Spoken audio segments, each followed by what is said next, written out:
Okay, hello everybody. Warm welcome to you all. Welcome to our first annual conference of our Horizon Europe project, the cartography of the political novel in Europe, affectionately abbreviated by us as CAPONEU. My name is Patrick Eiden-Offe and I welcome you on behalf of the Berlin team of CAPONEU here at our brand new and somewhat still unfinished headquarter of the ZFL, the Leibniz Center for Literatur und Kulturforschung here in Berlin. A welcome to all my colleagues from the project, a warm welcome especially to the members of the Global Advisory Board, and a welcome as well, of course, to all our other guests and colleagues. It's finally good to have you really here in person after these long months of Zoom and even longer teamed meetings in the preparation process and along the application process. Before ZRINKA and I introduce the project and the conference program, it's my honor and my pleasure to introduce Eva Goylen to you, the director of the ZFL, who came here to give us a welcome address on behalf of the ZFL.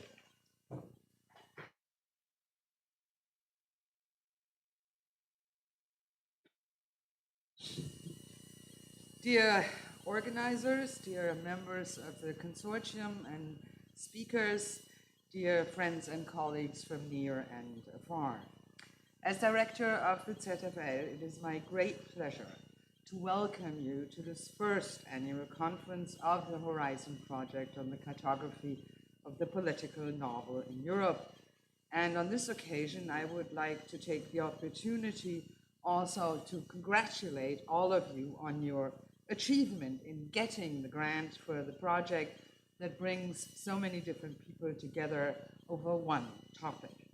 And now you are officially and publicly starting together on the journey and the adventures to determine what exactly that topic is or can be that has brought you together here and will on many other occasions in preparation, first in preparation for the application and in the future too.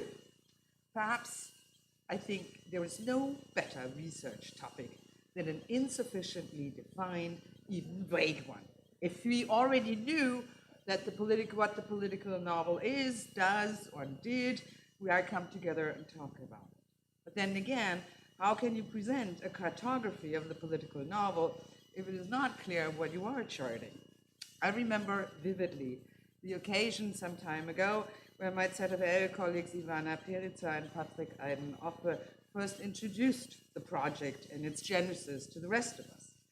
Among the things I learned then was that in many other cultural contexts and national languages, political novel is at least a well-established term, even though what it designates is far from certain. Not so in the German context, and one result I expect is to find out why this is so. We might have something like political poetry, though this is debatable, and the German research tradition sports all sorts of epitaphs for novels. The Bildungsroman, of which we have, by some accounts, with Goethe's Wilhelm Meister, one and only one example, and whether it does qualify is also subject to debate. We have artist novels, educational novels, psychological novels, but to my knowledge, the term political novel is missing, and I hope that the project will change this. I also learned on that same occasion of the project's first presentation how creatively, strategically clever, and pragmatically the consortium and its organizers went about the lacuna of a definition which all participants could agree on. Rather than defining the object, nailing it down, you might say, they all agreed on a functional approach by asking when and how and by whom one novel or another was described as a political novel. I quote the inevitably somewhat long sentence in abbreviated form. I quote, "The political novel in Europe is a set of procedures by which a novel is coded and decoded as political in a particular constellation of circumstances. It is hence identified through the complex process of reworking and becoming, resulting in the novel being recognized or even misread as political across genre more than a genre," end quote. Resulting in the novel being recognized or even misread as political. The decision will depend on the procedures and protocols of framing, And this approach will now be tested in the coming days by all of you, and I believe there's much to look forward to. In closing, allow me to add that this is a momentous occasion, not just as a kickoff event for the project on the political novel, but also for all of us at the ZFL, above all our colleagues from the supporting staff, for whom this is, as for all of us, the first event in our new home with guests other than us. This means no routines, no definitions, no protocols. Everything is ill-defined, probably in need of creative, strategic, and pragmatic improvisation, just like the project on the political novel. We usually thank the supporting staff at the end of the event. Please allow me to thank them all on this occasion up front, anticipating what mishaps will happen. Judith Lippelt, Georgia Lumat, Dirk Nagoszewski, and our student assistants, Niki Fischer, Gonzari, Leonie Gira, Eva Goldbach, and Katharina Kelber. Much thanks. I also thank all others as well, especially Ivana Perica and Patrick Eiden-Offer. And I wish all of you and all of us a very productive conference. Thank you very much.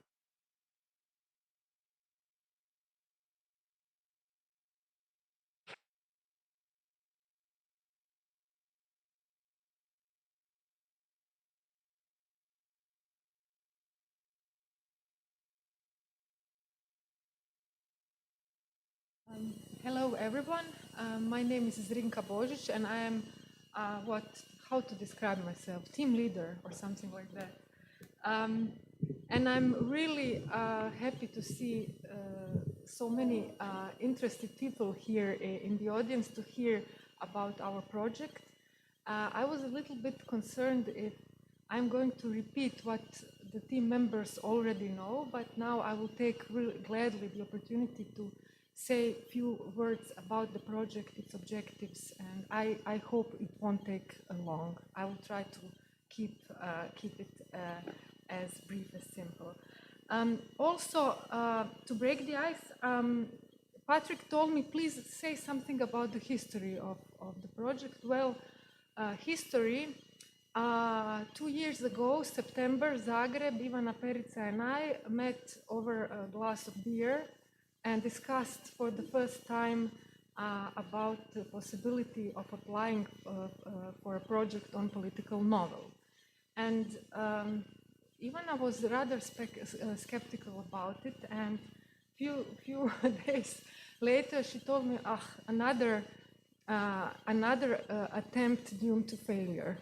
So, but somehow we decided to approach a few colleagues, and I think Patrick was the first one, then Sarah, no, I don't know anymore, but then Mark and TOMASZ.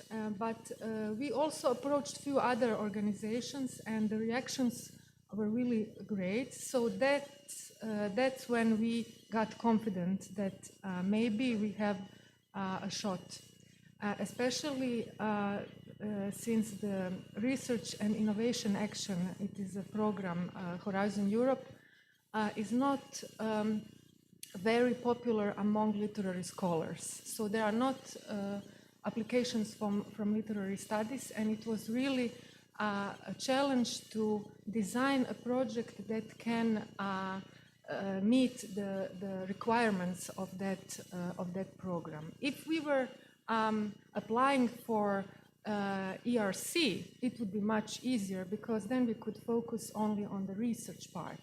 But research and innovation action is intended actually to establish new knowledge or to explore a new or improved technology, product, process, service, or solution. I'm reading this from the description, so that you get the idea why it was challenging.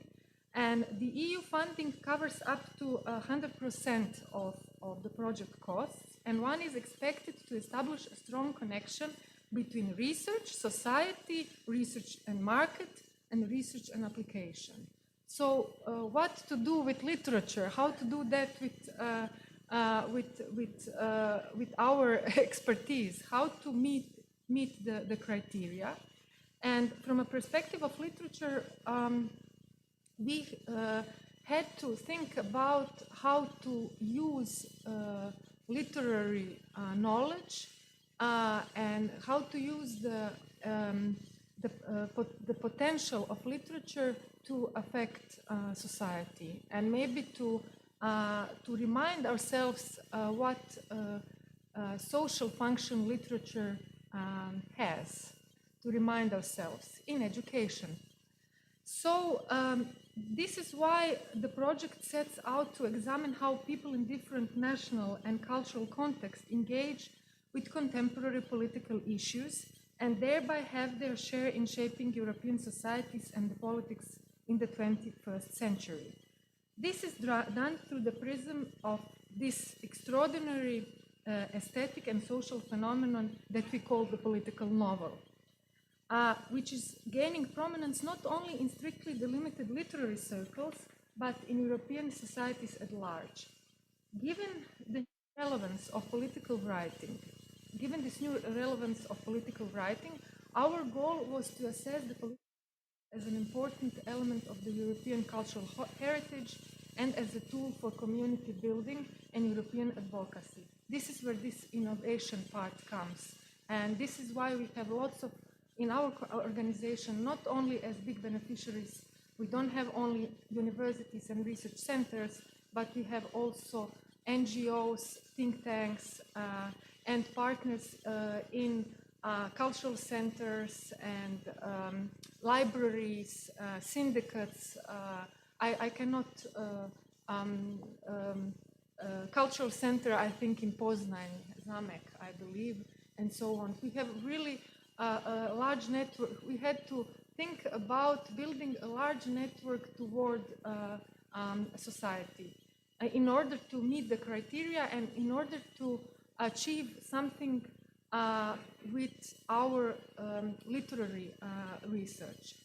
And not only literary, but philosophical, not only literary, but also philosophical and sociological and historical. So the consortium is not composed only of literary scholars, but of also political philosophers, political theorists, sociologists, historians, and so on. So this is something we, experts in education, for instance.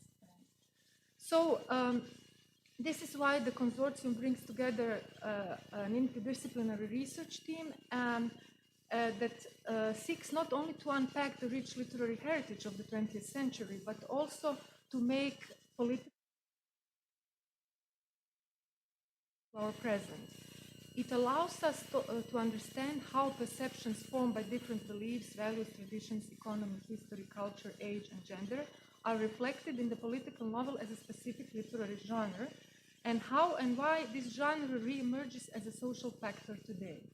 Thus, not only the representation of beliefs and traditions in the political novel will be analyzed, but also the role of the political novel itself in shaping and changing perspectives on the individual, the state, the economy, and especially on Europe's historical and cultural past. Literature may not proffer easy answer to our political problems, but as this consortium suggests, the 20th and the 21st century political novels out aesthetic resources for a renewed engagement with the dilemmas that face us now. Economic and political crisis, migration, pandemic, climate change, and war. We have outlined in our project 5 main objectives. First, to select a representative political novel corpus. We have talked about 400 to 500 novels and examine how the political novel, being a distinctive literary genre, shapes and changes perceptions defined by beliefs and values, traditions and history, economy and culture, age and gender, environment, illness and wars. The second objective was to question how the political novel, being a social phenomenon of its own, shapes and changes people's relationship to Europe's historical and cultural past. These two are the research objectives. the innovation objectives are to see how documented and formed by the selected political novel shape contemporary understandings of and responses to the European project, to investigate investigate how perceptions formed by the examined political novel influence society's preparedness, responsiveness, and resilience during economic, public health, climate, and migration crises. And the final, which is really, we are really thankful to have the final, and I think we got the funding, maybe because of this final objective, it is policy making. To develop and publish policy recommendations, formal and non-formal education focused on political education, community building, and these 5 objectives and these recommendations will target teachers, educators, scholars, and students. This is the first group. The second, workers in creative industries and civil societies, NGOs, foundations, informal initiatives. And the third, European policymakers, local, national, and EU. So the project's policy mission is to bring policy making into closer contact with the people those policies affect and vice versa. One set of values and behavior only pressuring social, economic, environmental challenges, but also geopolitical crises. Therefore, it will be crucial to provide expert training in policy writing for the members of the CAPONEU consortium organized by our partner, Autonomy. So it is a think tank with huge experience in policy making, and I think this one is the that comes from literature, I believe. So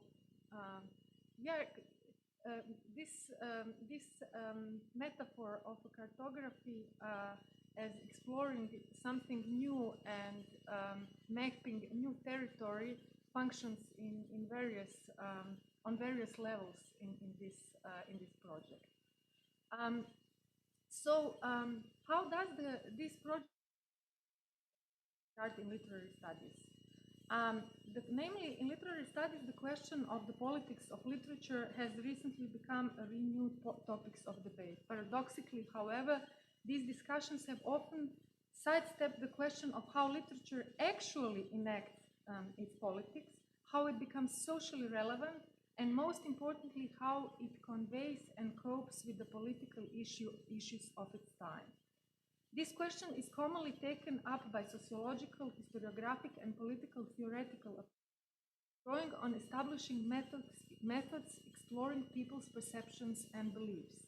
However, the primacy of these approaches has recently been challenged by literary writing itself.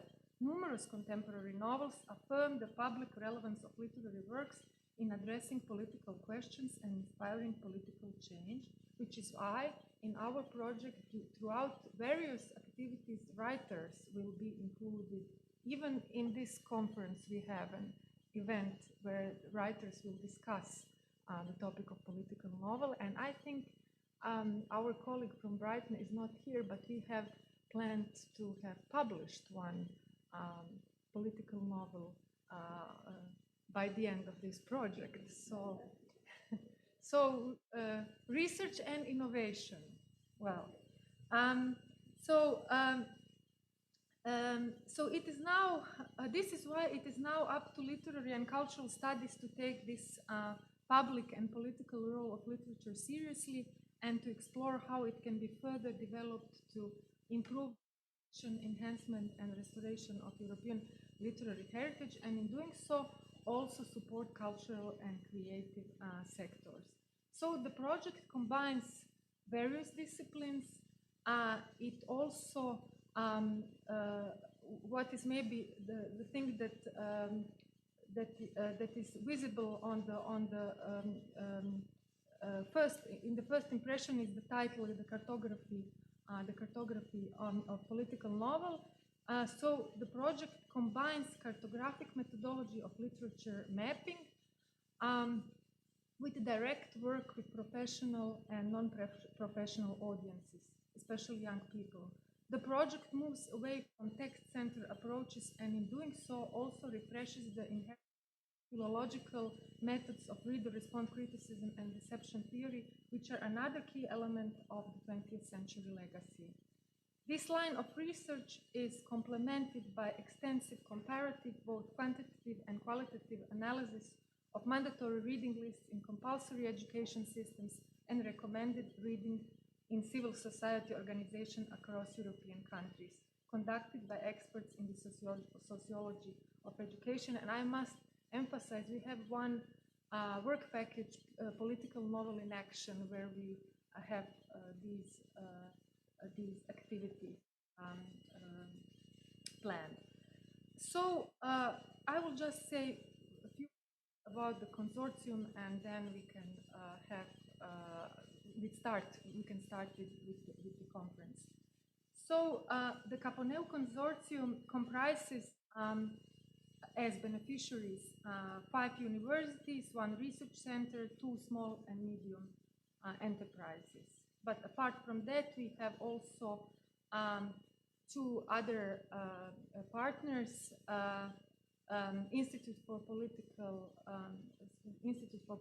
Ecology and University of Zadar, who are together with Autonomy doing this work on political novel in action. So this is one specificity. Due to the broad scope of the project, the consortium has been carefully assembled to cover expertise in national philologies across Europe.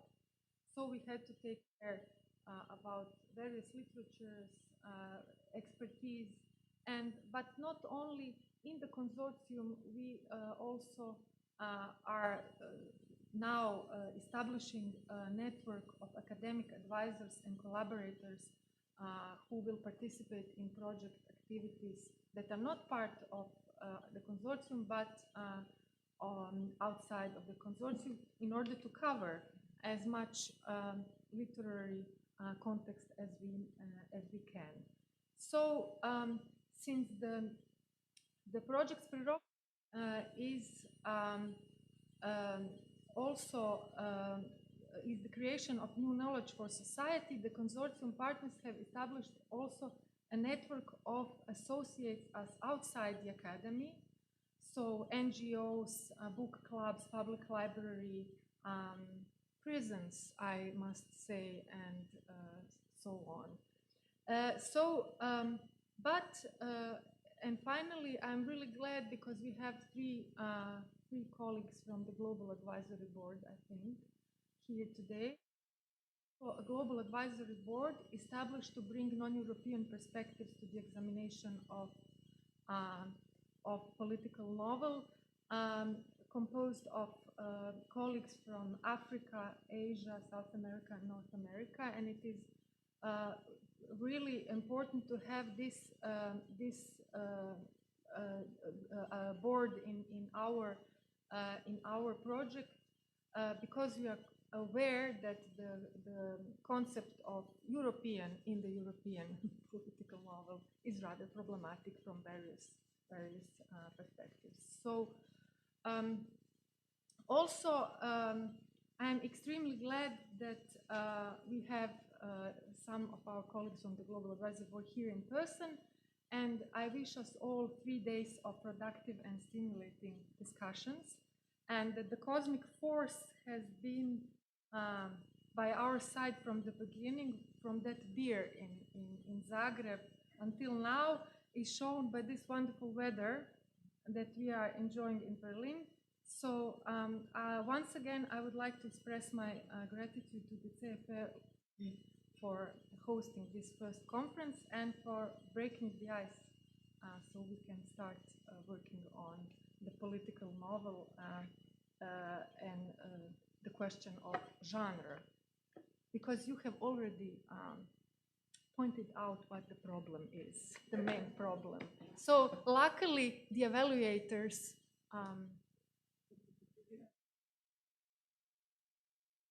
Very friendly and benevolent to our topic. So thank you.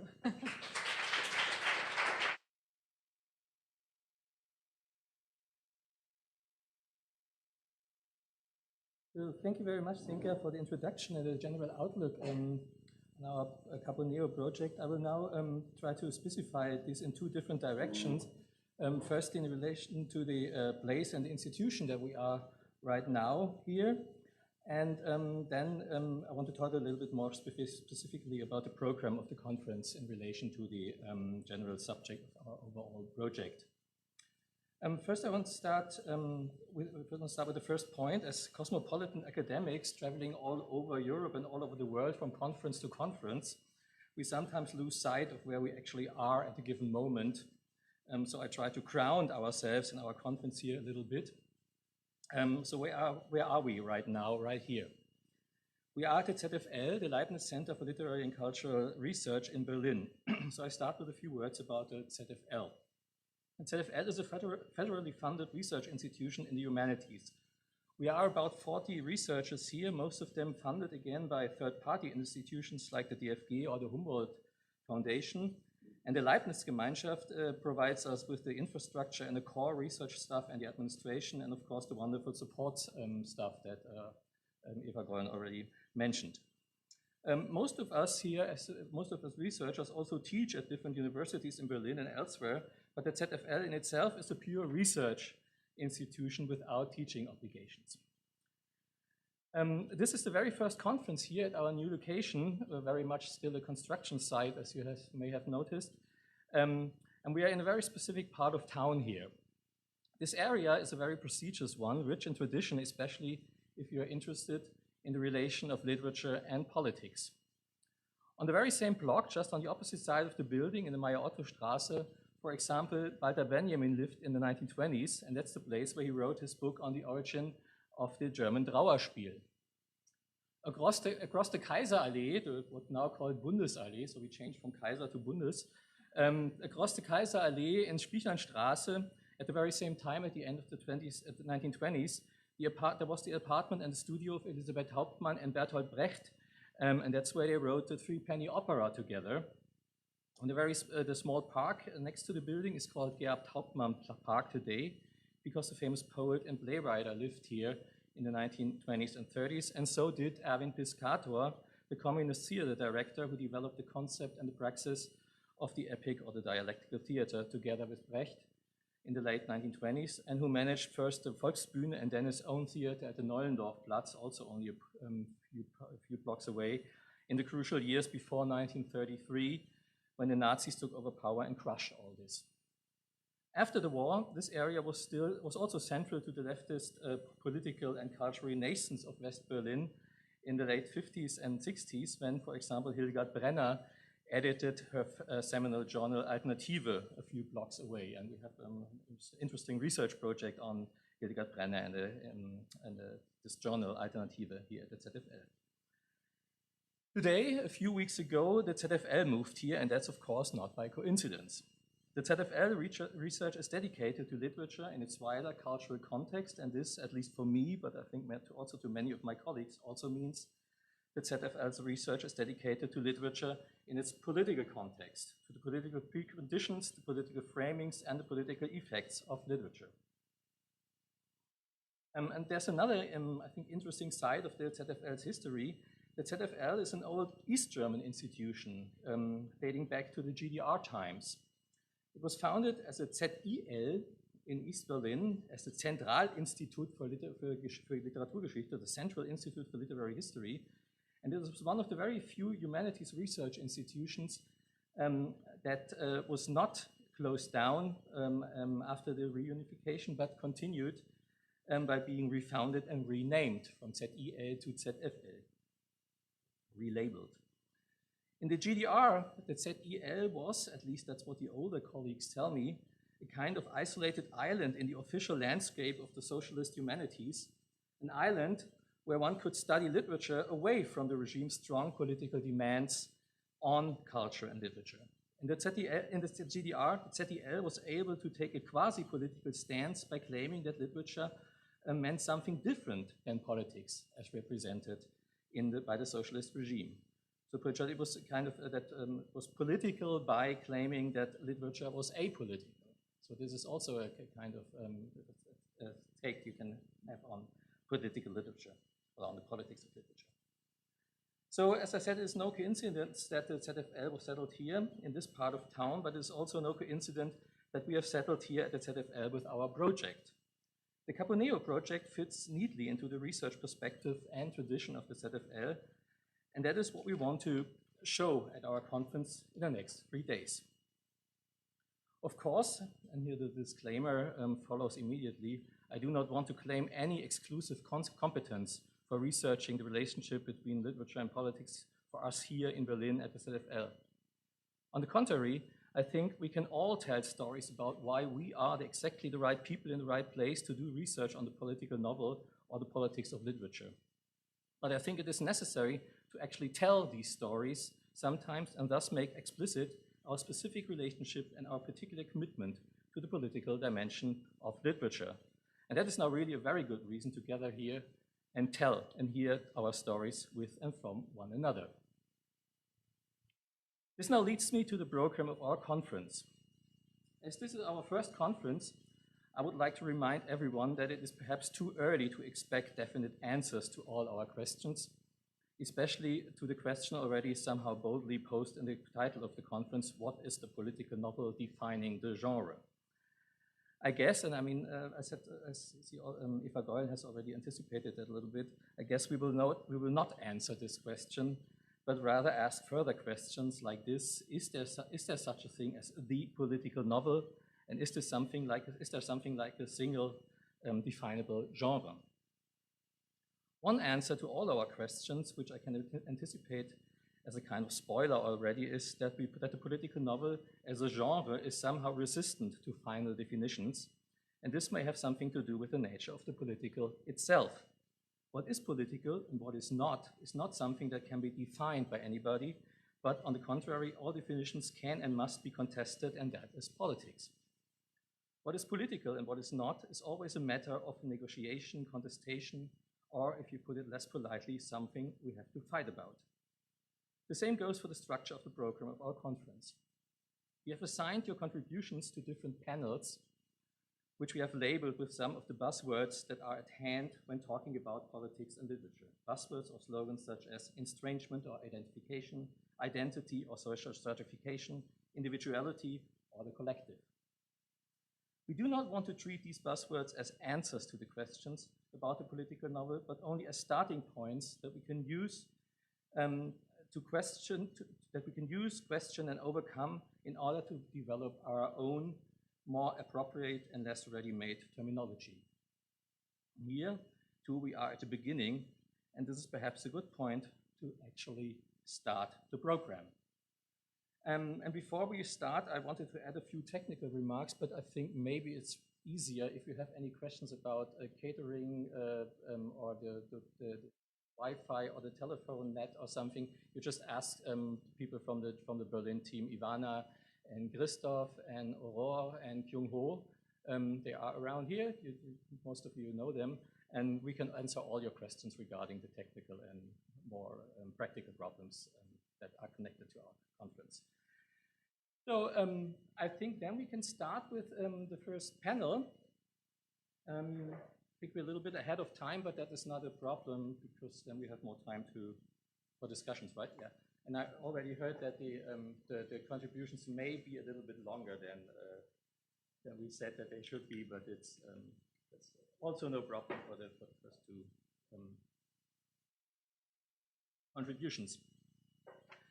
So, and we decided to have the talks and then the discussions of the talks directly afterwards.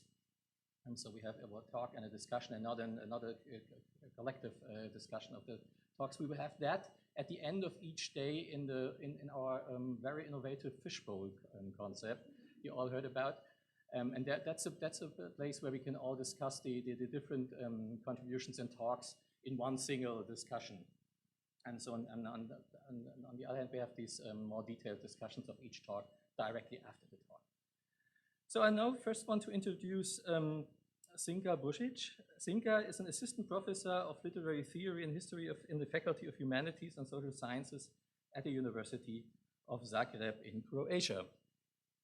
Her research interests include narrative theory, intersections between literature and philosophy, the position of literature and literary theory in relation to politics, avant-garde theory and practice, and problems of testimony. Her book, The Community in Avant-Garde Literature and Politics, was published in 2022 with Paragraph Macmillan. This all sounds very impressive, no question about that, but it was also somehow arid and prosaic in the context of our project, because first of all, one has to say that we all would have been not here together without ZRINKA. The whole CAPONEU project would have been nothing without her and Ivana, as I learned. She's somehow the spirit and the soul of it all, and without her clear vision and her fearless leadership, we wouldn't have never passed the whole application process. So I think this is again a possibility to thank very much for all this to ZRINKA.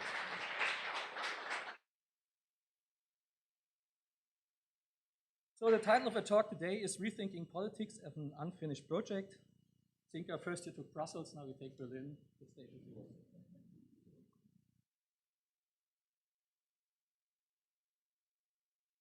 Me again. Thank you for the kind words.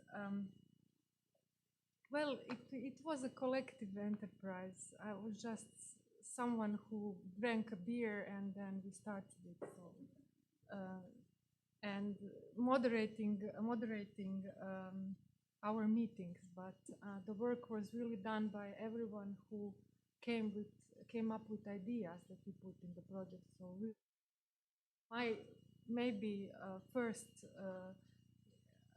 my first idea was small, but then it became huge, and it is not mine. It is everyone participated. So, since I am very interested in the different kinds of communities that arise and dissolve, this is one of such opportunities. I will speak about. I will try to speak about genre and the problem of defining the political novel as a genre, but slightly different than Patrick emphasized in the introduction when we were introducing CFL. Not only that the problem of political novel arises, of defining the political novel arises from the problem of the political, but also I will try to demonstrate that it arises from the problem of novel. So I promised to speak about politics of an unfinished project, but I'm going to speak about genre. So I'm doing something completely opposite of what is announced by the title. So I will start. Benedetto Croce's Aesthetic as Science of Expression and General Linguistic, which is considered as the point of departure for the modern discussions on genre. In his opinion, the theory of genre, I might repeat many things that you already know, but I think it is really important to repeat some classical work on the genre theory if we want to discuss political novel as a genre. So I will probably raise many questions and maybe give some idea in what direction to think. I have no intention in giving an answer or anything like that, because we have 4 years to do that. So in Croce's opinion, the theory of genre, when transformed into a set of rules, impoverishes artistic creation, suppresses originality, and establishes false standards of evaluation. Therefore, the idea of genre should be completely abandoned, he claims. The only reason for its retention being pragmatic, the organization of books on the shelves. Or, as Croce explains, I quote, "From the theory of artistic and literary kinds derive those erroneous modes of judgment and of criticism, thanks to which, instead of asking before a work of art if it be expressive and what it expresses, whether it speak or stammer or is altogether silent, they ask if they obey the laws of epic or of tragedy, of historical painting or of a landscape. While making a verbal pretense of agreeing or yielding a feigned obedience, artists have, however, really always disregarded these laws of the kinds. Every true work of art has violated some established kind and upset the ideas of the critics, who have thus been obliged to broaden the kinds, until finally even the broadened kind has proved too narrow. End quotation. There is another author who I find very interesting when he refers to Croce, and it is Hans Robert Jauss, who in his slightly forgotten seminal essay, Theory of Genres and Medieval Literature, notes, and what he says, in relation to Croce. I quote, "What Croce provides here as an annihilating attack upon the normative genre concept once again presupposes, however unconsciously, that precise state of affairs in which the historical reality, the function, understood within the aesthetic of production, and the hermeneutic achievement of the genre concept would be demonstrable." End of quotation. In this way, Jauss turns the claim, which should actually be an expression of the fiercest criticism of the concept of genre, in favor of a theory of genre. And not just any theory of genre, but one that brings the historical perspective of observation back into play after the predominance of the historical structuralist approach. Even a single attempts in the most extreme way to negate all traditions. It presupposes everything that preceded it in a diachronic perspective and in relation to which its originality is to be evaluated. Therefore, according to Jauss, it would be useful to investigate how genre concepts and genre classification systems have influenced the way literature has been written and read in the past, and to develop a theoretical model that explains how genre concepts work in general. Although Jauss focuses primarily on medieval literature, and medieval genre categories do not coincide with modern ones, his position is embedded in a more general theoretical discussion, which involves the appraisal of a series of modern theories of genre, ranging from Croce's anti-generic hypothesis to the work of Russian formalists and Czech structuralists. Jauss engages in critical dialogue and argues that a genre theory should include the function of reception, a deficiency he seeks to remedy with his own brand of Rezeptionsästhetik, grounded in the versatile concept of the horizon of expectation. Following Ortega y Gasset, History as a System, Claudio Guillén, who advocates a structuralist approach to literary history in his study Literature as a System, describes genre as a call to form that is simultaneously directed towards the future and the past. While the past refers to works already written, the future presupposes a beginner, a future writer, or an informed critic. For as Guillén explains, the concept of genre may not only stimulate or enable the writing of a new work, it may later stimulate the critic to search for the total form of the same work. In arguing for a structuralist literary history in the early 70s, Guillén repeats the long-ago gesture of Yuri Tinyanov, who in 1924, almost 5 decades before Guillén, enriched formalism characterized by the reduction of genre to a mere repertoire of specific artistic techniques, with an innovative theory of literary evolution. Genre, Tinyanov writes, is a dynamic system that arises from anomalies and embryonic ideas in other systems and declines, turning into the rudiments of other systems. Since the very awareness of genre emerges as the result of its clash with the traditional genre, the notion of static system must be rejected. For as Tinyanov explains, the new phenomenon displaces the old, takes its place, and without being a development of the old one, nevertheless acts as its substitute. But if the substitution does not take place, the genre as such disappears. Keep in mind and not giving up on the notion of genre when faced with the obvious genre that is both a literary fact and a social phenomenon, we cannot help but ask ourselves, what is a political novel? Why obvious? Because things seem very simple at first glance. It is easy to recognize a political novel. It's not difficult to find examples. Who would even dare to ask what kind of novels Solzhenitsyn wrote, and so on and so on. What distinguishes these novels from all other kinds of novels? What do they all have in common that we place them so clearly in the same category? Questions that provoke new questions, and the answer is indeed neither simple nor clear nor easy. Stendhal once wrote, this is a famous quotation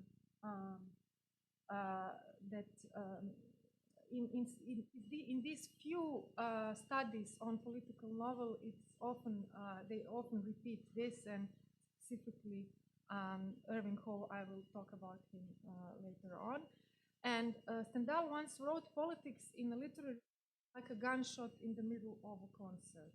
Something harsh, or I don't know, it was my translation, something harsh or that cannot be ignored.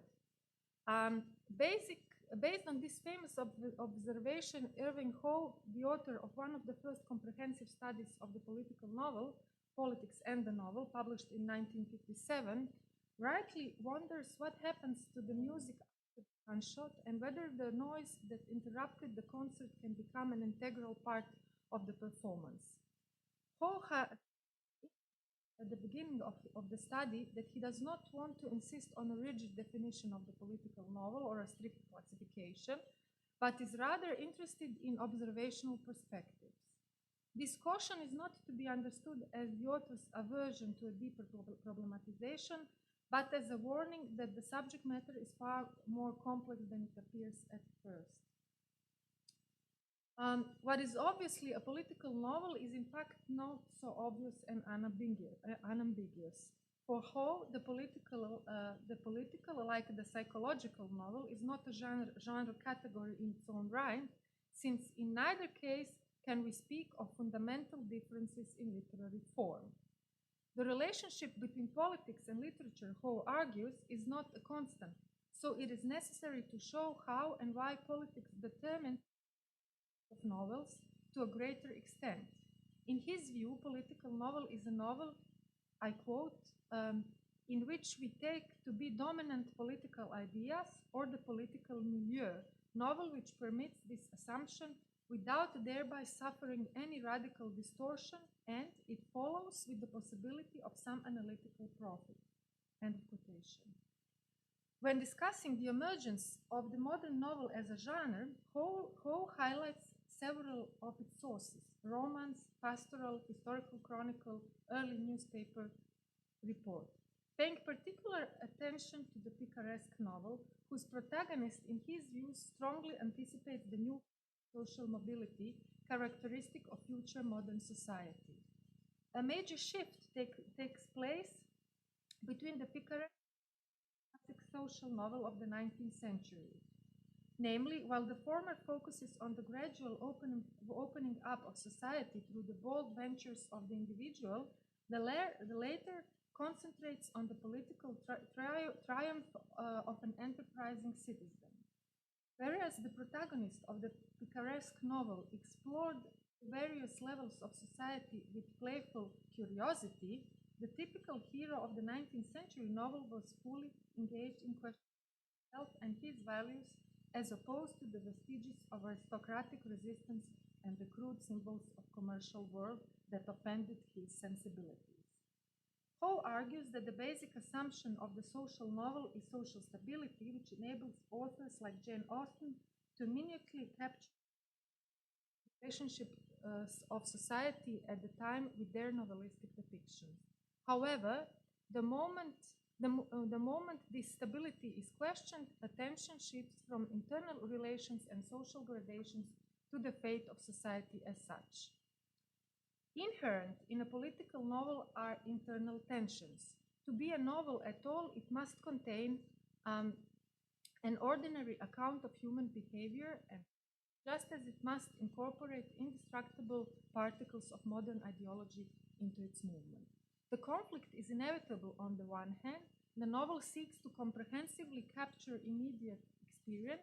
On the other, ideology is inherently general, comprehensive, and abstract. As Ho notes, however, abstract ideas do not contaminate literary works at all, which is why the author of a political novel, like a skillful dialectician, must be able to deal with several ideas at once, to recognize their contradictory and interdependent relationships, and to grasp the way in which they are transformed in the novel into something other than mere ideas of political program. Regardless of the author's intention and ideological position, even a political novel should not be based exclusively on a political idea. Regardless of the role played by politics, literature as such should not be called into question. It is interesting to note that in 1924, the same year that Tignanov published his literary fact in Left, a little-known study by Maurice Edmund Spear appeared entitled The Political Novel. It is, to my knowledge, the first one, in which the author claims that it is a kind of prose which adheres to the ideas rather than emotions and which functions as a medium for of the inner workings of politics. For Spear, the political novel is an offshoot of the historical novel and the so-called novel of purpose that developed in English and American literature. But as Michael Wilding notes in his book Political Fictions, the term novel in the phrase political novel almost always implies a bourgeois realist novel for Spear and Ho. Spear, and especially Ho, thus excluded the whole range of novels by Huxley, Zamyatin, Orwell, and Nancy Miller. Almost 30 years after Ho's study, Robert Boyers points out in his book Atrocity and Amnesia, the political novel since 1945, that novels in which politics play a prominent role will have very pointed attitudes toward time. The project of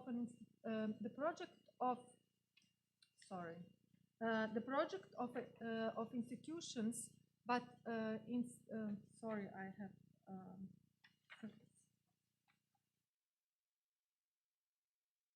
funny. Where is it? It's here. Sorry. The project of political novel only makes sense, Boyers argues, if its central motive is change. Regardless of whether it is change or resistance to change, the specific temporality of the political novel reveals its problematic character. Whether the political novel is radical or conservative, it is always about the projection of struggle as the positioning of objects, persons, and institutions in a world that has changed and can change again. Indeed, it is about the engagement with the world, with complex relationships, with the present, and temporality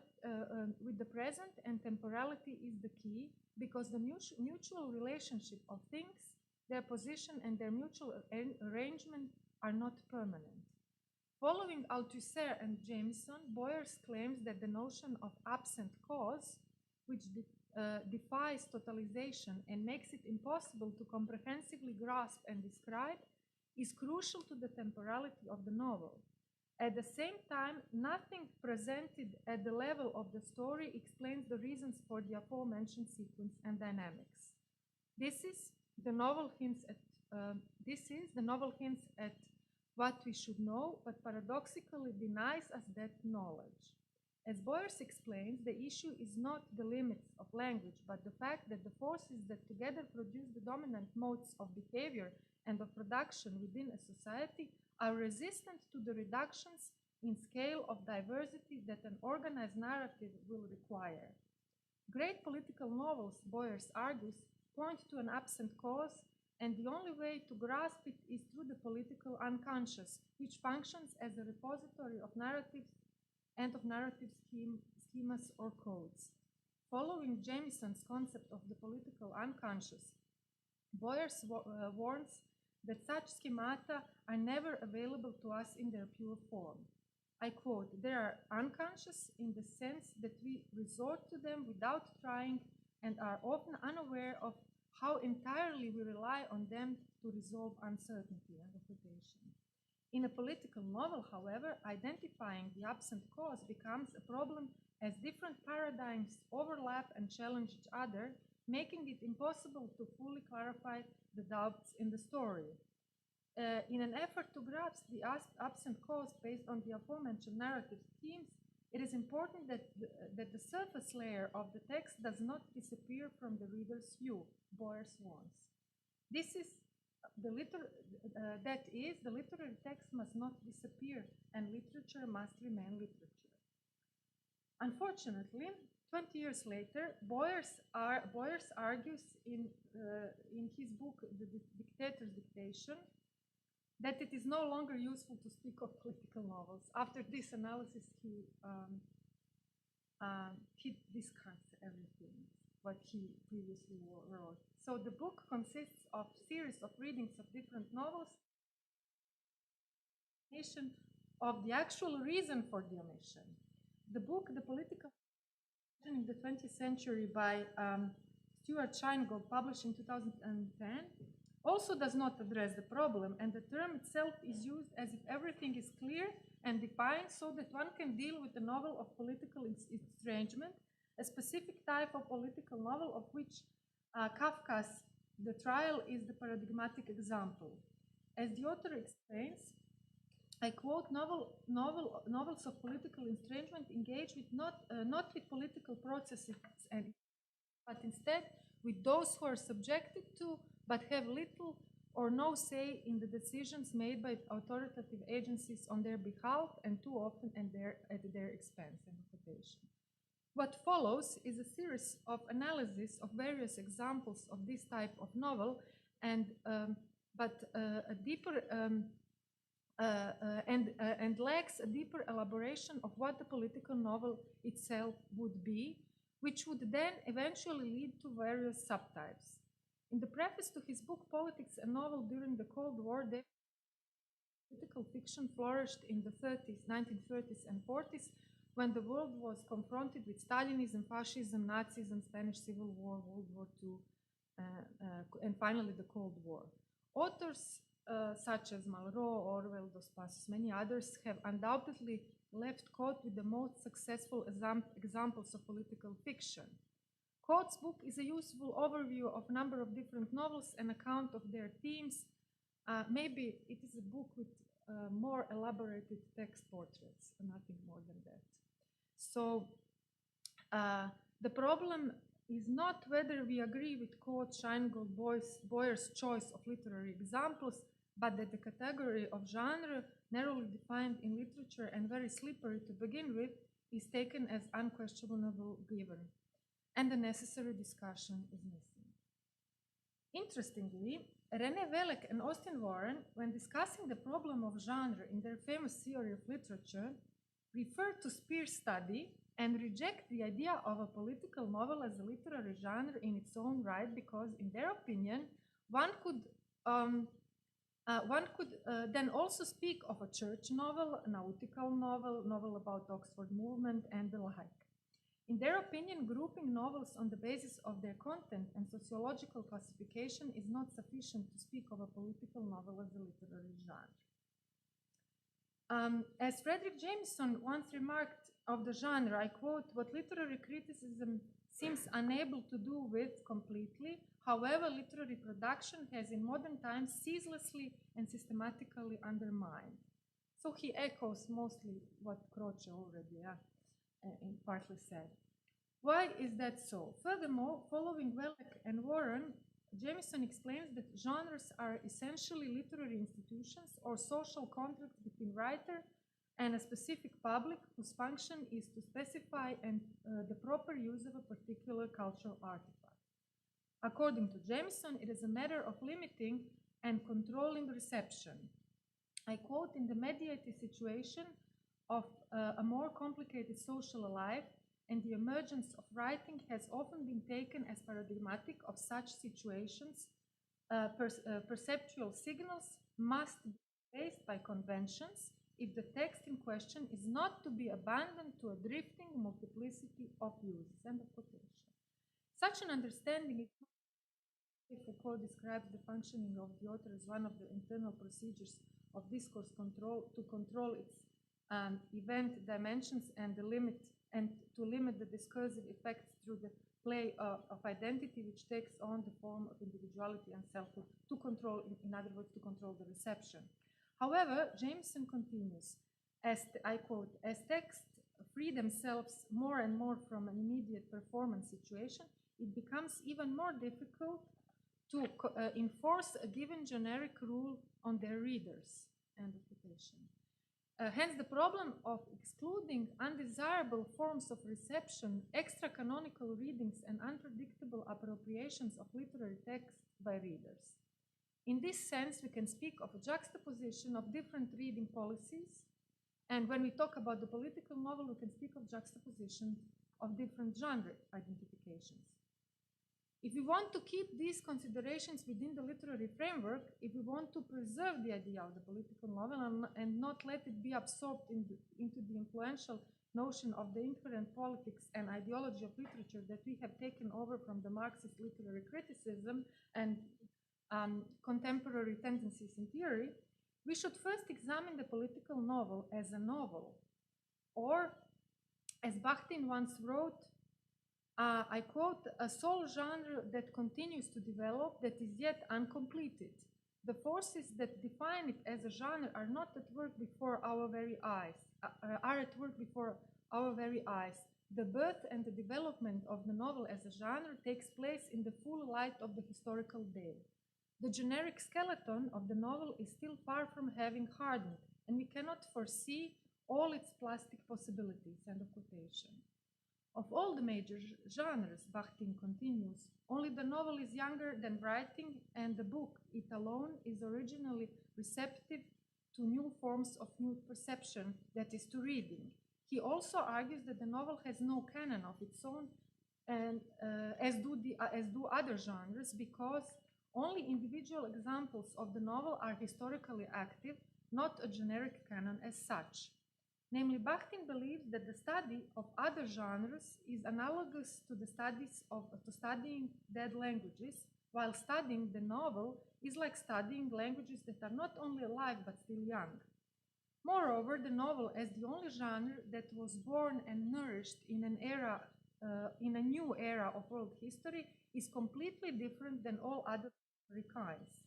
While other major genres entered that era as already fixed forms, and only now are they adapting themselves to the new conditions of existence, the novel is, in Bakhtin's words, I quote, a creature from an alien species which gets on poorly with other genres. It fights for supremacy, and when it prevails, other, usually older genres are decomposed, deformed, parodied, subverted, displaced, and assimilated.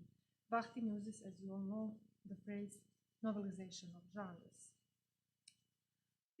It is a genre that is capable of addressing the tendencies of a new world still in the making. It is also able to anticipate and continues to anticipate the future development of literature as a whole by sparking the renovation of other genres, affecting them or infecting them with its spirit of process of inconclusiveness. That way, novel becomes, and I shall use Ivana Perica's expression, the motor of change of literary institution. For this reason, novel remains the permanent challenge to literary history and theory. Due to such character of the novel, literary theory is unable to identify any firmly defined characteristic of the novel without at the same time undermining it. As Bakhtin illustrates, I quote, the novel is a multi-layered genre, although there also exist magnificent single-layered novels. Second one, the novel is a precisely plotted and dynamic genre, although there also exist novels that push to its literary limits the art of pure description. The novel is, the third one, the novel is a complicated genre, although novels are mass-produced as pure and frivolous entertainment like no other genre, and so on. And he has different that he shows how these definitions, attempt of definitions do not work. So if a political novel is a novel, what is the problem? Novel is to modern times what the epic was to the ancient pre-modern world, and as such, according to Bakhtin, a specific conception of time is inherent in it. Unlike the epic world, which is separated from the time of the performer and his audience by an absolute epic distance, time and world lose their completion when the present becomes the center of being in the world in the Heideggerian sense. It is a world in which there is no absolute beginning and the end is not yet in sight. While the absolute epic past is completed and finished, the present is problematic, fragmentary, contradictory, unfinished, and so is the novel as a genre, because it was created from the beginning on the basis of a new sense of time. And when we speak of the perspective of time, we cannot help but recall Jauss's horizon of expectation, which is further development of Gadamer's earlier concept of the horizon of the hermeneutic situation. For the horizon, as Gadamer interprets it, regulates our possibilities of interpretation, and as the end line of our seeing, it sets a limit to these very possibilities that arise from our situation in the world. But if we place Jauss's horizon of expectations as a system and structure of expectations, concepts, prejudice, and preconceived opinions that the reader brings to the text in the context of thinking about the genre, we can speak of the horizon of the genre tradition that determines the reception of the work. Hence, what is the problem with the political novel? It appears in various forms: serious, entertaining, fantastic, realistic, pseudo-documentary, utopian, dystopian, historical, proletarian, partisan, with thesis, without thesis, and the list never ends. Precisely because it is a novel, and since one of the aims of our project is to research and map political novels in Europe in space and time, to establish social and political coordinates of their production and reception, events, tendencies, conditions of possibility, effects. Such mapping should also include the internal mapping of the political novel as a genre. Its many phases and iterations, taking into account its many phases and iterations. In his attempt to summarize different structural dimensions of genre, John Froh lists the following. First, a set of formal features. Second, a thematic structure which draws upon a set of highly conventional topics or topoi. Third, a situation of address. Fourth, a more general structure of implication which includes a range of relevant background information and knowledges. And finally, rhetorical function, which includes pragmatic effects of the text, and physical setting, which takes on the force of a regulative frame that alerts us to the way it works, its rhetorical function, and draws our attention towards some of its features and away from others. These structural dimensions should, in my opinion, be taken into account when it comes to the political novel. None of the studies that have dealt explicitly with the political novel, from Speer to Hall and Scheingold, take them as their starting point, but mostly revolve around thematic features, which is probably, Boyers is the only attempt to do some more work, but then he renounces it, so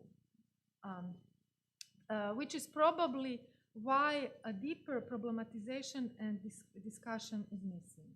We have the opportunity to do that not only through the academic work in this project, but also by working on text portraits of numerous novels. Departing from Foucault's notion of discourse as a practice that systematically forms the objects of which it speaks, Froh speaks of the performance of genre.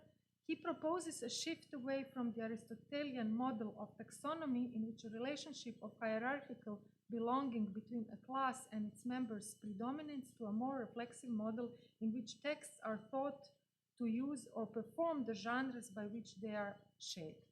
Inspired by Derrida's description of law of genre and not by the law of genre and not as not belonging but participating in one or several genres, or participating without belonging, without having a membership of a set, Froh argues that the participation of text in genres cannot mean a subsumption of the members of class in the close totality to which they belong.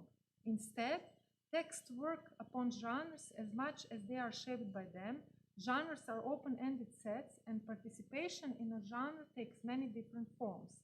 For this reason, we should think about the politics of the political novel by starting from the concept of genre and considering the above-mentioned structural dimensions of each text as well as its genre performance. In other words, it is not only a matter of identifying the political novel in a single literary text, but also examining of its political effects. Simply, it is about discussing not only what it is, but also what it does. So that's it. Thank you.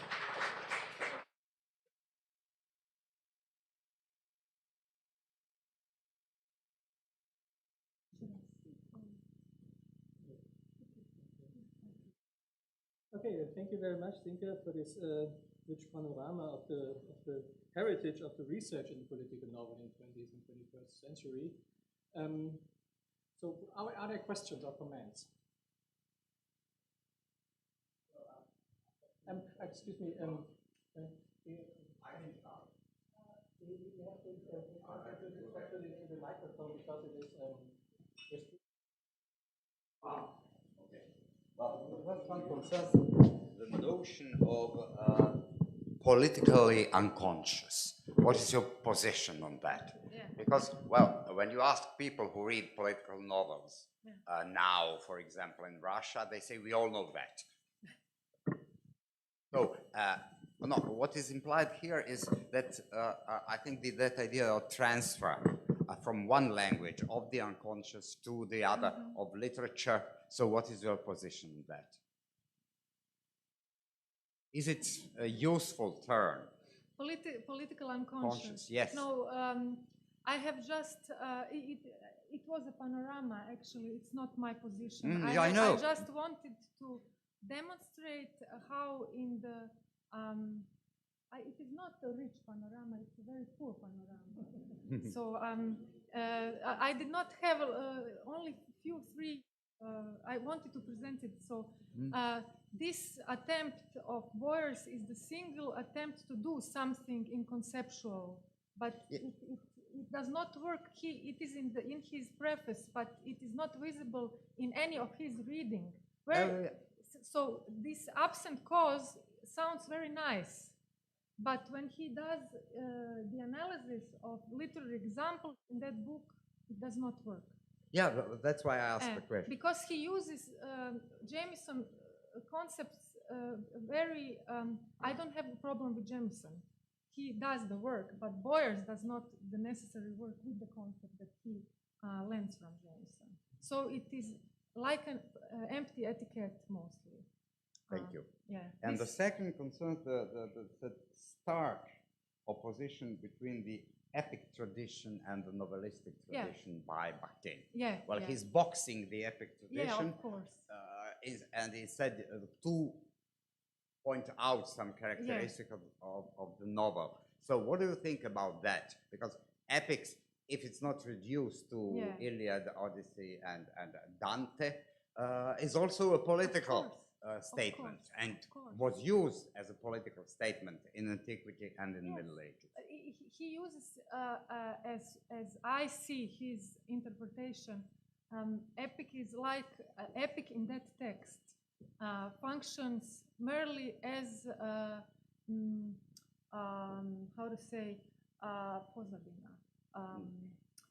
background on which to discuss what novel is. Yeah. I think that's the problem with that text. But that's a very big problem. Yes, that's a very big problem. Yeah, thank you.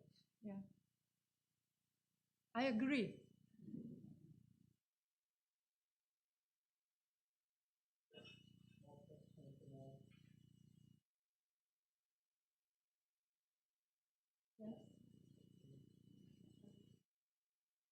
Hello, thank you for that, ZRINKA. I was just thinking about what you said right at the end, about how perhaps it would be worth thinking about not what the political novel is, but what it does. And I was wondering if that perhaps fits quite well with the function of the novel as when it was first created as a piece of writing that entertains with an emphasis on what it does rather than what it is. And I was wondering, you kind of thought about that a little bit. Yeah, how but it might relate. entertainment is also something that happens, and entertainment is a very powerful tool for education.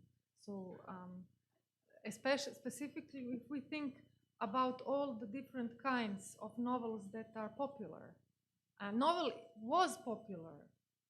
Novel is the genre that is popular from the beginning. So the idea is, when we speak about what the novel does, is something we are doing already in the project. It is used as a tool for, I don't know, political education, enlightenment. Today, maybe Netflix TV series that discuss pandemic or that are very popular. So, and let's not forget the propaganda that we had and these novels with theses that were extremely popular and used in education.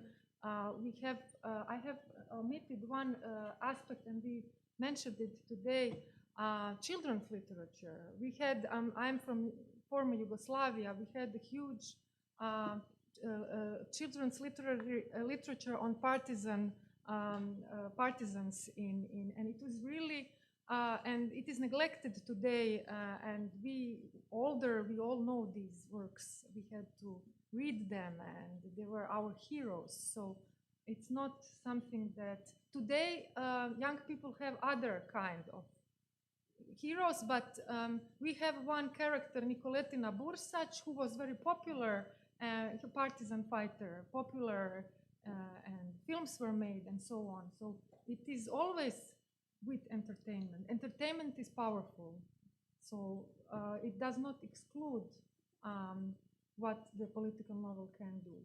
Yeah.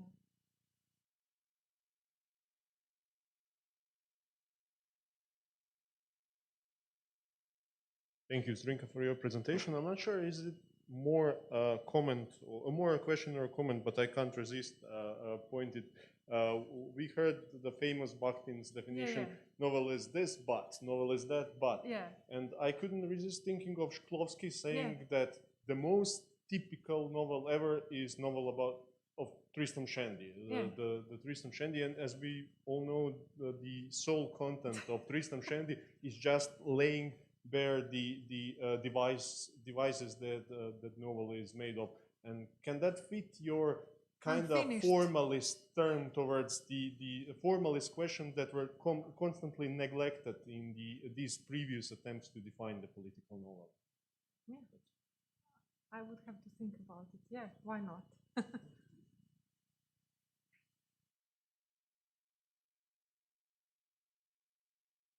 I think that this term, the absent cause, is extremely suggestive. It's very interesting, and I hope it will reappear during our discussion these days. But I would like to ask you, I wonder that maybe this term could be related to a slightly different field, but convergent field of the Lacanian real, or maybe the ideological unconscious by Louis Althusser. Those concepts that talk about something, some conflicts that we displace, that we avoid, that we erase, but they are there, and the political text is capable to challenge them, to bring them into life. What do you think about that? I agree with everything. I'm not very polemical today. Yeah. I did not want to speak about ideology and politics. I wanted to speak about the genre and maybe put genre theory, which has been a little bit neglected in our. It's not very popular to have courses on genre theory. Students don't like it. Students would like to hear about Lacan, but not about genre theory. So I thought maybe we should think about the genre. I have lots of more authors that could be discussed. I just wanted to single out some moments in the history of genre theory that might be perhaps useful for our further development of and I think that in doing the text portraits, which has already in practical terms, some of the problems have been content. You had these practical, how to write a text portrait with these instructions. You had to actually deal with these questions. Reception and how does a novel become political? Does it have something? I did not speak about author intention, so that is completely different, but it's also related because some of the novels were written to be propaganda. Yeah. So and we have to read them. We cannot only read nice. Yeah, if we are doing this project, we have to read propaganda as well. Yeah. Hi, yeah. It's political novel. I want to ask one question. I mean, it has to do with this problem of defining in the political novel. The way I will first reconstruct your argument, but because you said you want or we should kind of first examine the political novel as a novel, and then you kind of presented us with this short or brief or perhaps also big, I don't know, series of studies that already tackled the problem. At one occasion, some of us already mentioned, you referred to Bakhtin, who is, the way you mentioned Bakhtin was in reference to his idea of polyglossity, if that's the right translation, in the novel. That means the presence of many languages. Yes, and so that's kind of that's a kind of a formal definition of what the novel does, and it's very interesting. I have this kind of I have a rather fresh memory because we had a reading of we did read Bakhtin here a couple of months ago. At the same time, Bakhtin is also quite explicit. Also, this element, this dimension of the text is kind of undercover of, like the historical and political content and the traces of historical struggles within the novel. So I think we have to deal with a certain circularity here, because if we want to analyze the political novel as a novel, we have to deal with this basic nature of the novel, which is always political and always historical. So there's a problem, like how to perhaps make the distinction between political novel and the novel, or perhaps to ask the question, what is the heritage of the novel in its 20th century sense in what is today termed the political novel, for whatever reason, like for also only marketing or for political ideological reasons. But yeah, so would you make a distinction between the political novel and this potentiality of the novel, which we know from the 20th century? Yeah, but my idea was to demonstrate that the definition of political novel lies not only in the political, because we struggle with that concept already, but also in the concept of novel, which is a specific genre. So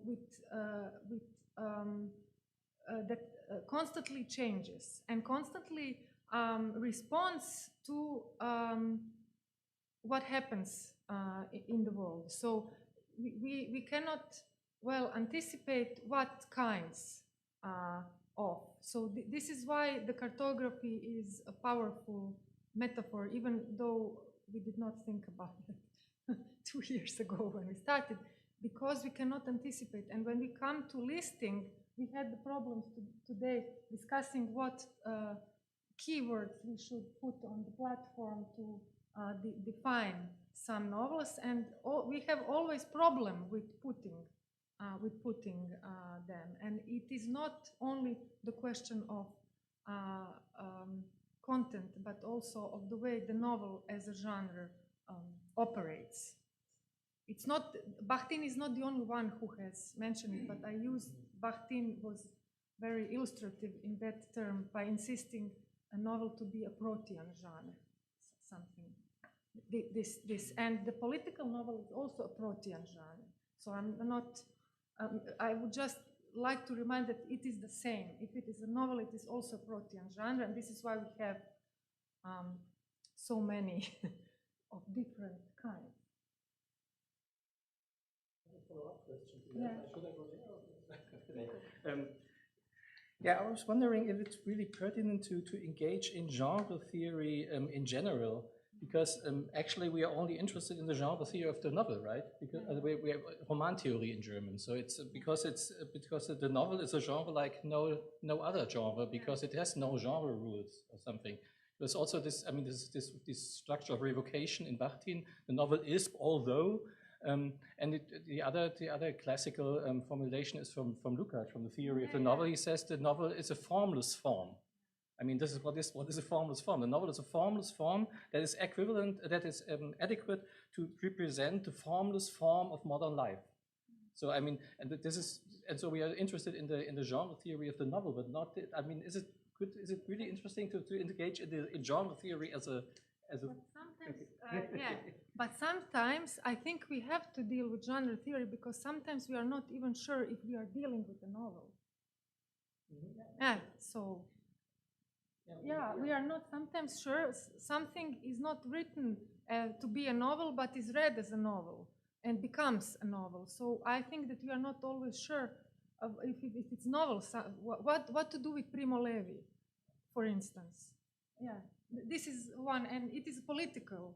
And we read it as a political novel, but it is a testimony. So what are we going to do with that? So this is why I wanted to address. I will try to do it more.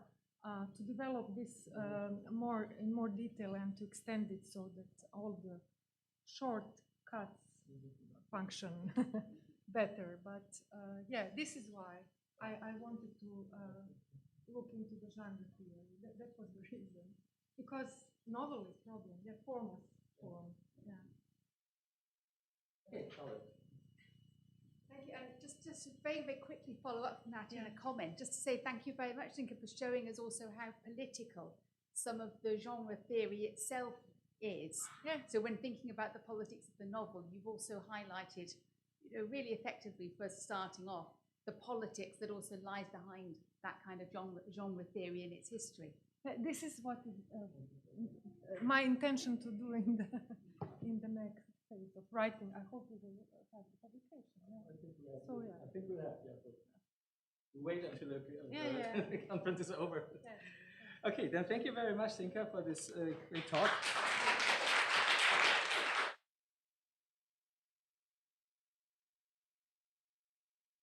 We'll also have in the evening event tomorrow evening. There's one of the latest novels of one of the authors we invited. It was in the reviews. They said maybe this isn't a novel, maybe it's an essay. So the question, is it a novel or not, is something that we will come back again, I think.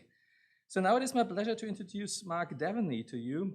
Mark is professor of critical theory at the School of Humanities and Social Science and co-director of the CAPI, another beautiful acronym, the Center for Applied Philosophy, Politics and Ethics at the University of Brighton.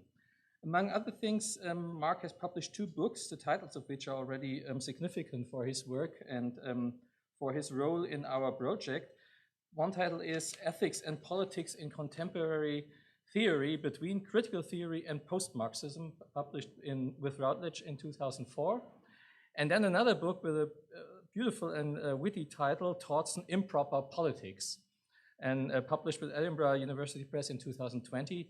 And I just want to quote one sentence from the publisher's ad. The book argues that, I quote, argues that democratic politics is improper in enacting equality against property and propriety, unquote. So Mark, we are very happy to have you here in Europe. and welcome to you. And the title of your talk today is Thinking Fictions of the Political, and we're curious to hear more about that.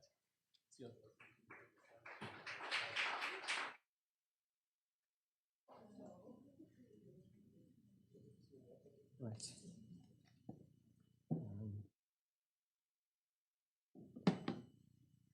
Give me one moment. As far as I'm concerned, I still live in Europe. I don't believe that we left Europe. I think technically we are, but in terms of how certain people who call themselves politicians describe it, we're not. But anyway, they're not really a part of the category of humanity.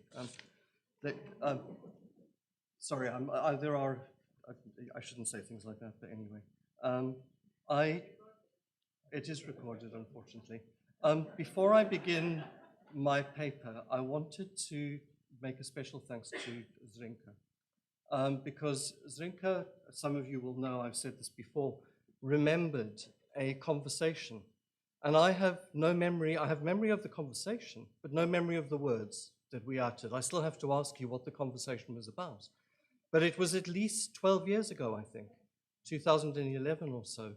And it was on the back of that conversation that you said at some point you thought, oh, I should contact this person whom I spoke to for 10 minutes 12 years ago to invite them to be part of the consortium. So it's a great privilege for us to be part of the consortium at Brighton. There's some extraordinary work in literature happening at the university, but there's also a lot of work we do around the idea of the political. I wanted, again, before I begin the paper, just to preface this with a little bit of my own history, because my first academic work, which is not mentioned in any of the descriptions of what I do, was in fact about the political novel. And it was in the late 1980s and early 1990s in the context of apartheid South Africa, where the debate essentially was between the novel that had to demonstrate its political commitment, and a set of novelists who said, no, we reject apartheid, but we don't think the novel can be reduced to the form of commitment. That the way in which the novel deals with politics is of a different form to the way in which the politicians deal with politics. So I spent much of the 90s reading all of the debates until I was exhausted. And to be honest, I reached a point where I could no longer enjoy reading the novel. So I don't know if I should thank ZRINKA for doing this to me, because of course I've now had to return to a point where I'm thinking about the point of the novels I'm reading. But what I didn't want to do was to return simply to those debates, realism, modernism, Adorno, Lukács, Wolishienka or Ngugi wa Thiong'o in terms of translation. I wanted, when ZRINKA approached me, I wanted to think about the political as itself a form of fiction. And I'm not going to speak in detail about that today, other than to introduce what I mean by that, because I previously gave a paper about the notion of political fictions. But I thought as context for what I'm going to talk about, which is this novel by Blaise Ndala called In the Belly of the Congo, I thought in the context of this novel, I should introduce that. But let me first begin with four quotes. First, from Carl Schmitt. It is noteworthy that the people are actually not formed and organized. Rather, there is only a procedure of election or voting. The will of the people comes into being as a result of fictions that validate the people. Carl Schmitt. Hobbes, and I apologize for quoting great white men. There is a reason for this, as we'll see later on. Hobbes, for by art is created that great Leviathan called a commonwealth or state, in Latin civitas. The commonwealth is but an artificial man, a fiction. The distinction between fact and fiction is itself a necessary fiction. I don't know where that quote comes from. I wrote it down and forgot to write down the person who gave me the quote. And then Slavoj Žižek. Marx's Capital discovers fiction in the very heart of the circulation of capital. what he calls commodity fetishism is a symbolic fiction, which is not just an ideology, it structures the social reality of the capitalist process. It's really interesting that all of these political theorists recognize at different times, and you can go through the history of political theory, more or less every single political theorist puts at the heart of politics fiction. They describe, communism was a fiction. Marx was very clear about this. We don't talk about communism. We can't imagine, we can't say now what communism would be. It's a form of idealism. But fictions structure our idea of what counts as the political. And it struck me when I was thinking about this project that almost no work has been done on conceiving the political as a form of fiction. In other words, rather than asking the question, what does fiction do to the political, beginning to think of the political as a form of fiction that has real effects. So I don't, in talking about the political as a set of overlapping political fictions, what Althusser called the overdetermined totality. I don't want to think of that, political fictions, as to ignore the often horrific consequences of the fictions whereby we live. But what I wanted to avoid was to turning to the political as the way of asking what it is the novel does.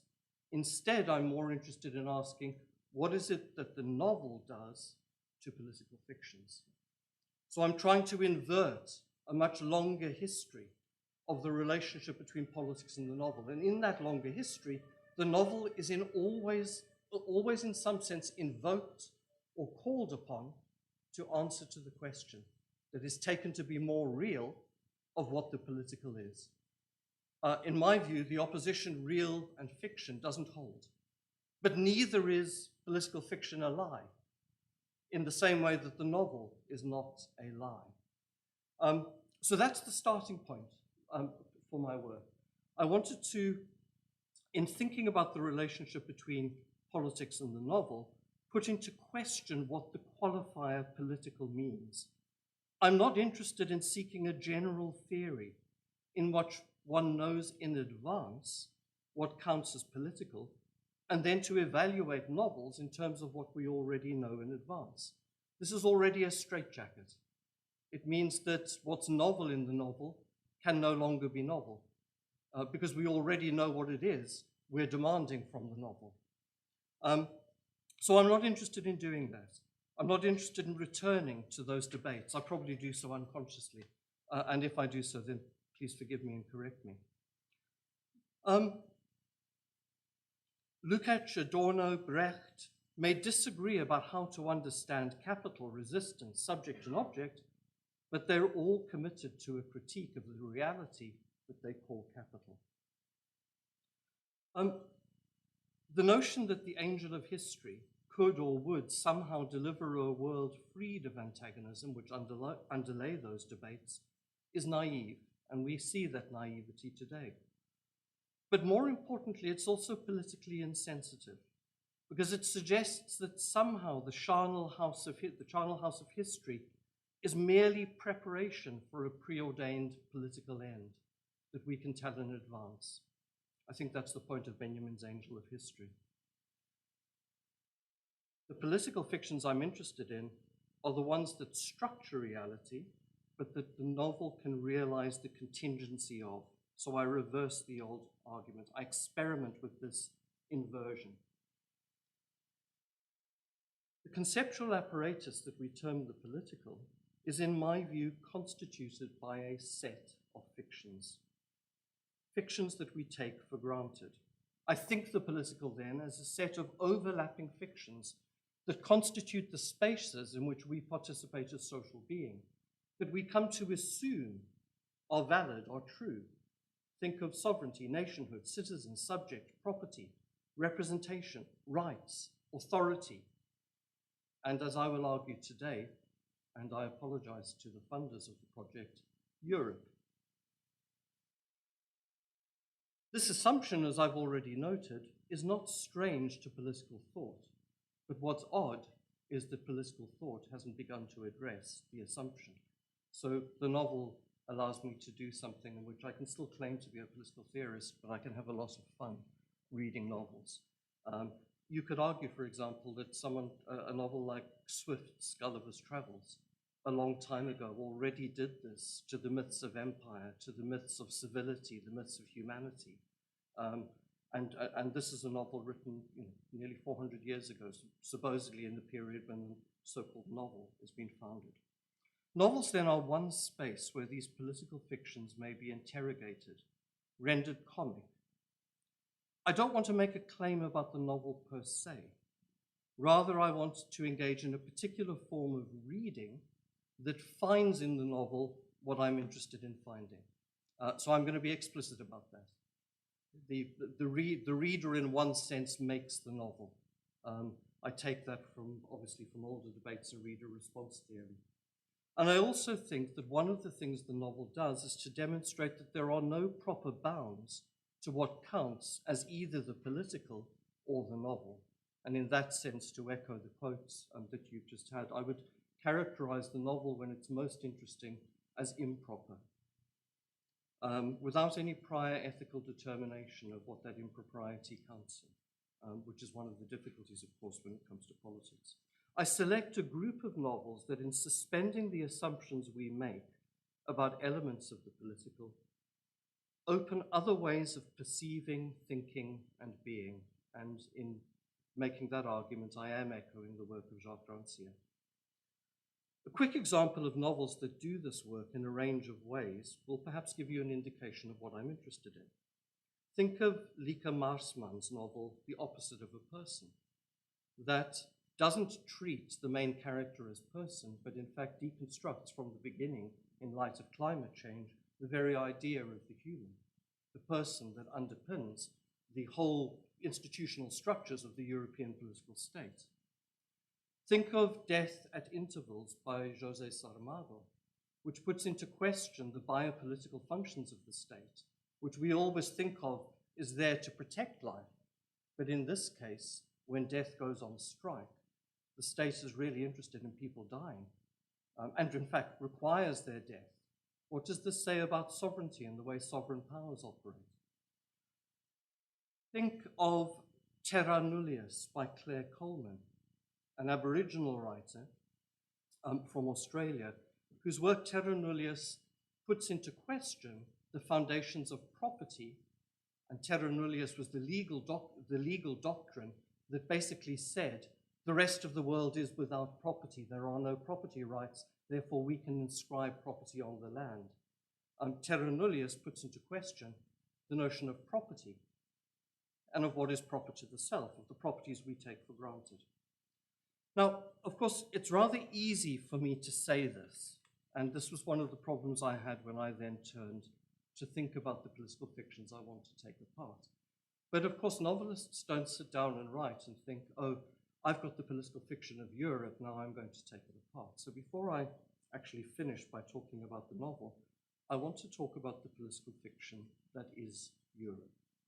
And for this, I suspect if there were members of the European Commission here, some may find this slightly uncomfortable.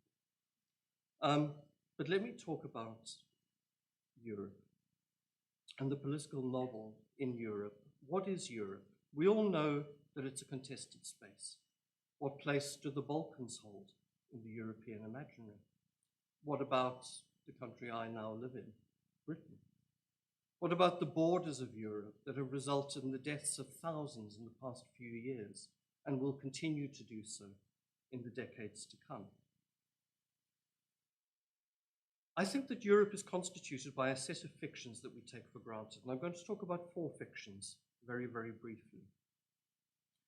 The first is that, and this is true of any form of identity, what we term Europe is only really established in contrast with an other, that which it is not. And of course, the phrase, that other, is, and I quote, the non-European, those who do not count as European. That term, the non-European, has a very, very long history. It's the term that was used by the apartheid government to describe precisely those who didn't belong in Europe. there's a whole set of other histories that I won't talk about here now, but it's a racialized term. It implies the distinction between black and white. It's a racial imaginary that still structures the borders of what counts as Europe today. And if you listen to some of the debates that take place in the United Kingdom, this is all too obvious. I'm going to leave that behind. There's a lot of work that's been done around those questions of the othering, of the so-called non-European, and the ways in which those contested borders are drawn. A second element to the imaginary of Europe in the 1950s and 60s, which echoes a much longer history, a much longer colonial history, is the notion of Western civilization. However, as Kwame Anthony Appiah has argued, the very idea of the West, to name I'm quoting now, to name a heritage and an object of study, doesn't really emerge. And for some, this will be surprising, especially for my Trotskyite colleagues who used to teach what they called critical traditions in Western thought, going all the way back to Athens. But the notion of the West doesn't emerge until the 1890s, during heated debates in the era of imperialism. The West was one mechanism that was used to justify the imperial treaties that were agreed in 1885 that effectively divided the world into its colonies. So the notion of the West only gains broader currency in the 20th century. And in the challenges to European colonial politics that emerged during the course of the post-Second World War period. But the EU explicitly lays claim to this history of the left in its founding treaties. The preamble to the Lisbon Treaty describes Europe in these terms, and the treaty in these terms. We draw inspiration from the cultural, religious, and humanist inheritance of Europe, from which have developed, the particular that is Europe, from which have developed the universal values of the inviolable and inalienable rights of the human person. Colon, freedom, equality, democracy, and the rule of law. This is written in 2007, not 1957 or 58, 2007. And we recall the historic importance of the ending of the division of the European continent, and the need to create a firm basis for the construction of a future Europe. The treaty agreed in 2007 makes no reference to the colonial histories that are embedded as blood in the streets of Europe, in the buildings that have made Europe, in, for example, the case of Brussels, the European capital, where this is literally true.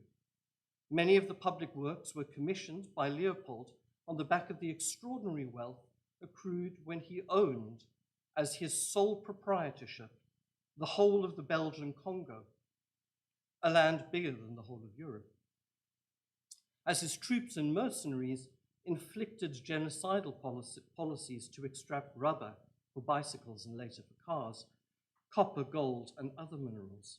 This legacy continues today with the extraction of coltan, mined in the Democratic Republic of Congo, where it has fueled decades of civil war in order that we can all have one of these. We have the labor from those mines in our phones, in every single one of our phones today. Today, European commissioners enjoy coffees and Belgian beers in the many Café Leopolds across the capital, in some cases overlooked by statues and images of Leopold. And the port of Antwerp, the port from which Brussels receives many of its goods from the Congo, in the port of Antwerp, the same shipping lanes are used as were the shipping lanes set up during the colonial period to extract resources from the Congo. Those lanes remain. And of course, what's referenced in this document, in light of this history of Europe and the West, are the divisions on the European continent. Presumably the reference here is to the Second World War, and perhaps, given that it's 2007, to the breakup of Yugoslavia and the terrible wars that followed after that. The reference to the cultural, religious, and humanist inheritance of Europe from which have developed these universal values is extraordinary at any point in time. But in 2007, it's simply a blatant lie, not simply a political fiction. Certainly, these are important values, but fictions that we might want to defend. However, they are not the legacy of Europe, nor are they the legacy of the West.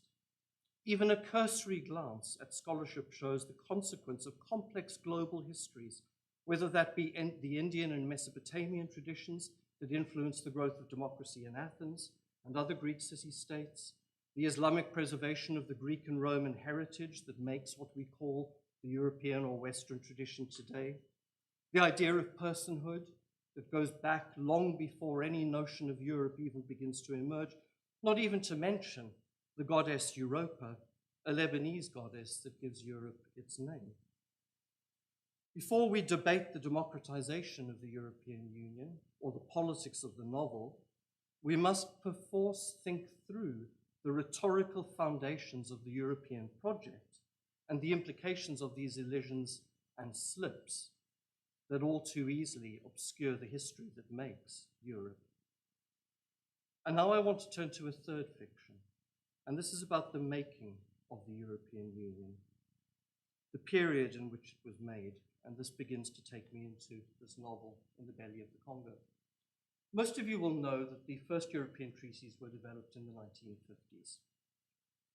The founding documents, sorry, I'm going to leave out the bit where I was going to talk about the relation between universal and particular in the way Europe presents itself. Europe as particular presents itself as the source of the universal. The source of the universal is then what allows Europe to almost justify the maintenance of the boundaries that are ironically the boundaries that constitute the forms of death at the borders of Europe today. But I'll leave that. To quote Fanon, one might say that the spirit of Europe is indeed built on very strange foundations. And of course, so I will do this, but it's not only political philosophy, it's not only Europe that does this to itself, political philosophers do the same thing too. Political philosophy is all too often the footman ushering the king into his royal palace that is the fiction of Europe. Look only to the great Italian writer Roberto Esposito in his most wonderful book, Institutions, that Herman recently shared with me, in which he begins by invoking what he explicitly calls the Western tradition, I quote, Greek, Roman, and Christian, in his defense of the notion of institutions that he in effect claims originate in the West and should be the basis of any future politics after the COVID pandemic. But it's what this novel does, and this is what I'm particularly interested in, and I'll show people just here very the stamp from the 1950s. At the back of the stamp is what's called the atonement. Some of by Belgium as the symbol of Brussels, the symbol of Europe. Built in 1958, I'll give you sort of the context in a moment. And here in front is a necklace that comes from a Bakuba princess who was buried in a cemetery in Laeken, in Brussels, and whose remains in the novel are immediately taken back to the Congo at the end of the novel. So a third element of this imaginary that this novel explicitly thematizes concerns the origins of the EU. The EU begins in the 1950s with debates not about European Union. And this history has been written out. It begins with debates about something that was called Eurafrica, Eurafrica. What was Eurafrica? Eurafrica was the response that the now European Union had to the simple fact that France, Belgium, and other Europeans still had colonial states. And the debates that took place in the late 1950s, which have been erased from the history that the European Union writes, were about how the Union could constitute itself as a union when it was the case that the Union's possessions extended into the center of Africa, extended into islands all around the Mediterranean, all around the Atlantic and the Pacific. The debate concerned not just how the individual nation states were going to deal with these colonies, but how Europe was going to, in an era of decolonization, when it was very clear that the power of European states was going to be undermined, how Europe could ensure, as Europe, not as individual states, that the colonial status was maintained and that the colonies remained as a place where minerals and resources could be extracted from without those members of the colonies being given the right to vote or participate in European elections. Of course, the idea of Eurafrica fades very quickly because in 1960, and 1958, 1960, 1963, the states that Europe is worried about claim independence. But in the Treaty of Yaoundé in 1963, everything that was plotted around the idea of Eurafrica is confirmed in the Treaty of Yaoundé, agreed with the political elites of the newly founded states, that ensures the preservation of the supplies and the minerals that give lie to the idea of liberation. As is commonly argued now, political liberation never resulted in economic liberation. But what's crucial to note is that this is at the founding moment of the European Union. Yes, the Union is responding to the legacy of the genocide. Yes, the Union's responding to the power of an emerging power of the United States, the dominant power of the United States, and of course to the Cold War. But in the debates, those are not the issues that emerge. In the debates that took place, as only one contemporary author has noted, in the debates that took place, what's at stake is the colonial world. At the origins of the European Union is the coloniality that underscores what we call Europe today. Indeed, the Belgian killing of the first independence leader, Patrice Lumumba, concerned precisely this question: the protection and the maintenance of Belgian control and European control over the mines in the breakaway province of Katanga, because Lumumba had threatened the consensus Lumumba had threatened the post-independence consensus in which those mines would still in effect be owned by the corporate bodies that existed in Europe. Note that these corporate bodies, including, for example, the Kasai Mining Federation, were jointly constituted by private capital and the state.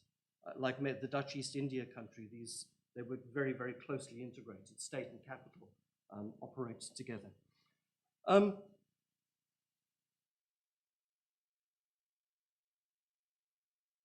Leave that bit. I think I've made that point strongly enough. Sorry, one last thing to note, and that is that I don't, of course, want to undermine the horrific legacies of the Holocaust, but the neat separation of the histories of genocide in the Holocaust and the history of colonial genocides have suited the European Union and have suited Europe, because it has allowed them to found the vision of the European Union and its universal values that originate from the particular, that is Europe, use them to found them without having to come to terms with the legacies that constitute the space that we call Europe today. There is one last fiction that this history presupposes, and I won't speak about it for very long. I'll just say it. It's the idea of the political. And this is less concrete, less empirical.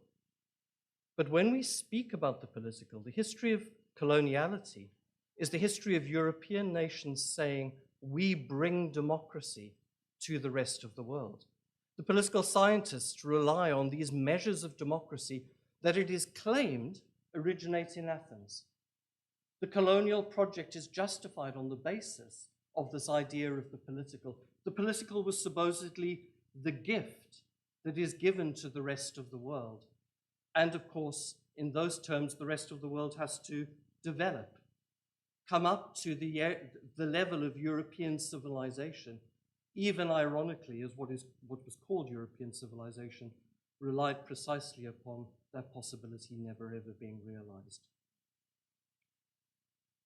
The political fictions that sustain the European imaginary are one way into the 2022 novel In the Belly of the Beast by Blaise Ndala. Ndala is not a European novelist. He's of Congolese origin, but he lives in Canada. His book concerns the legacies of Belgium's colonial project in the newly Democratic Republic of the Congo, in what is now the Democratic Republic of the Congo.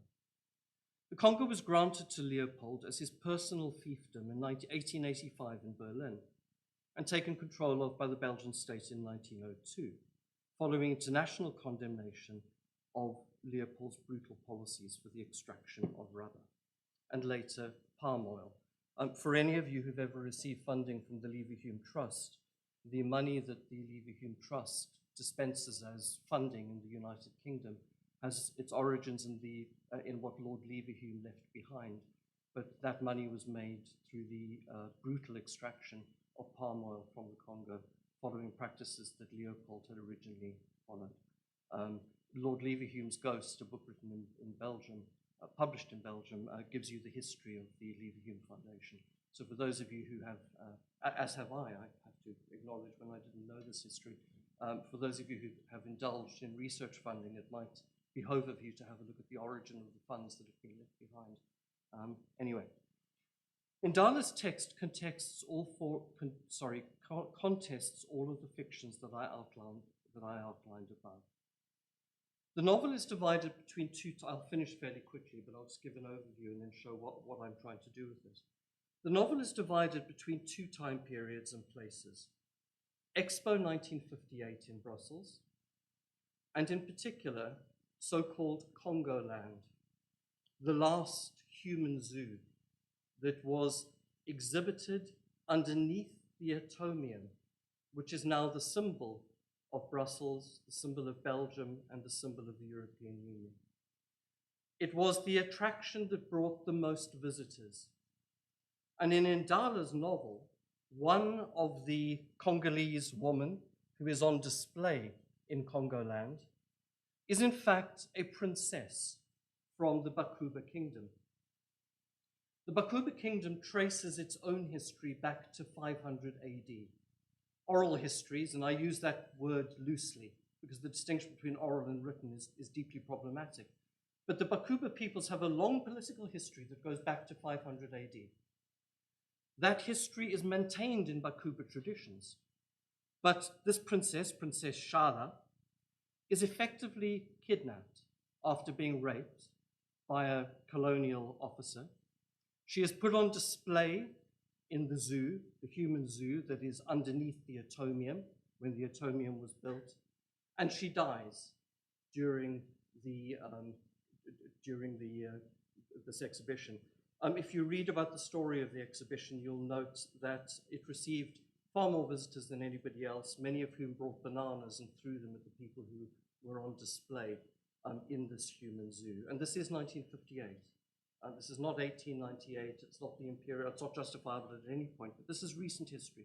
This is one or two generations in our own histories. So Chala dies during the exhibition, but she narrates half of the book from beyond the grave.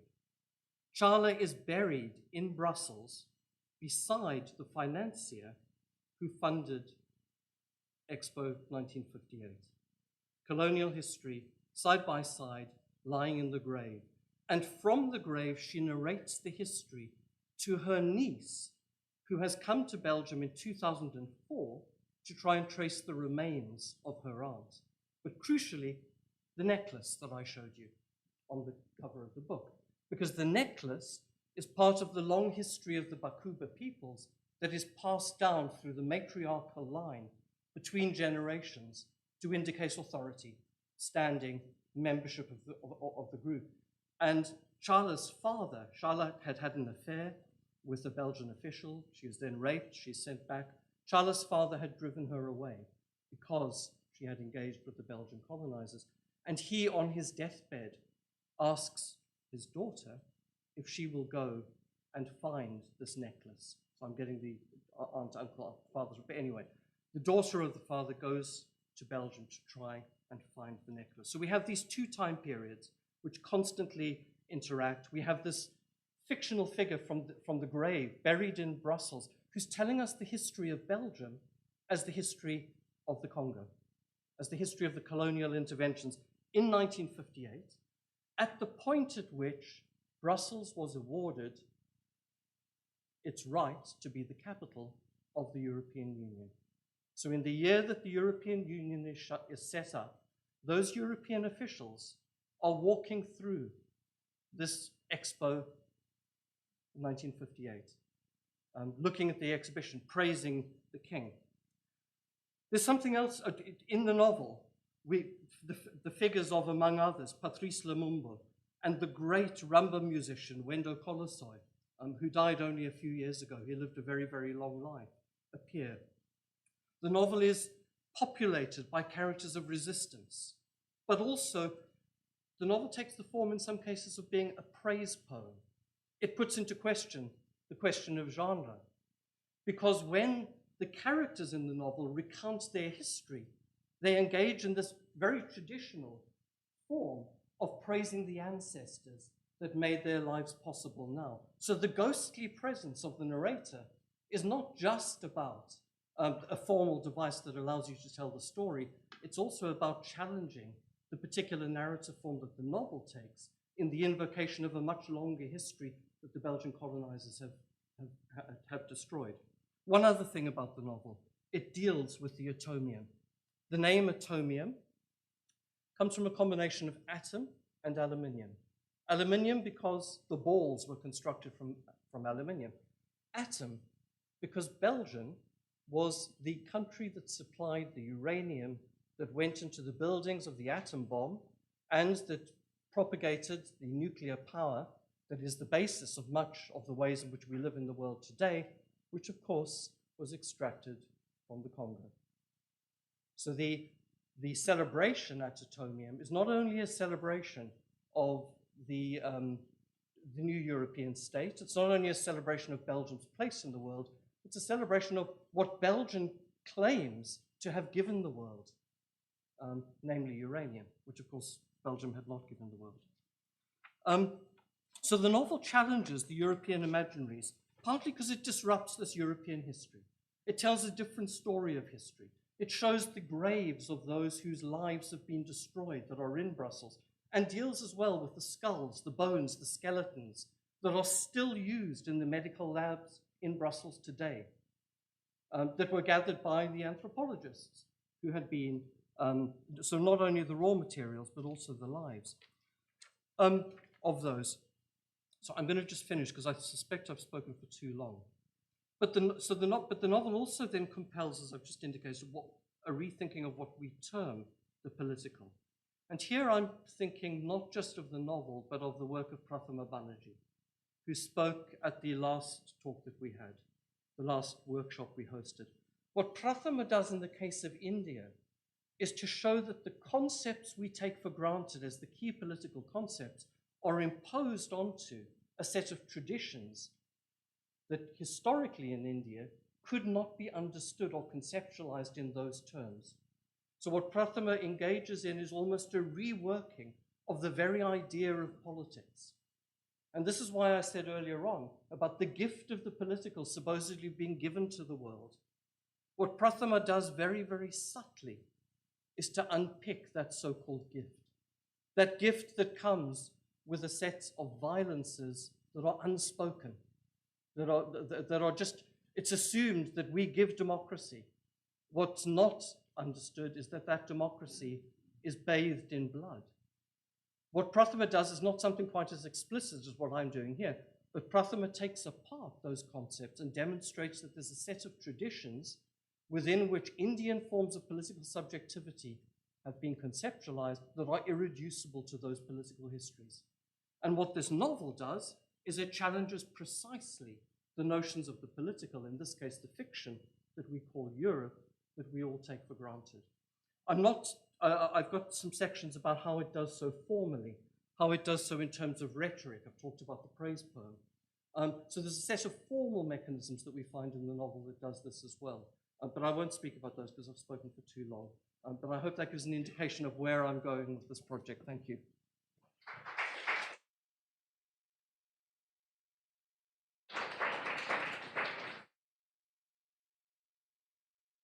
too long. I'm so sorry you should have interrupted me.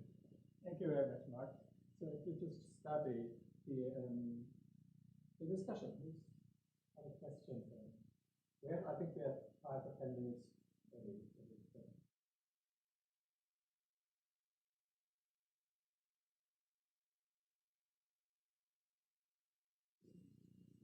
Thank you so much, Mark.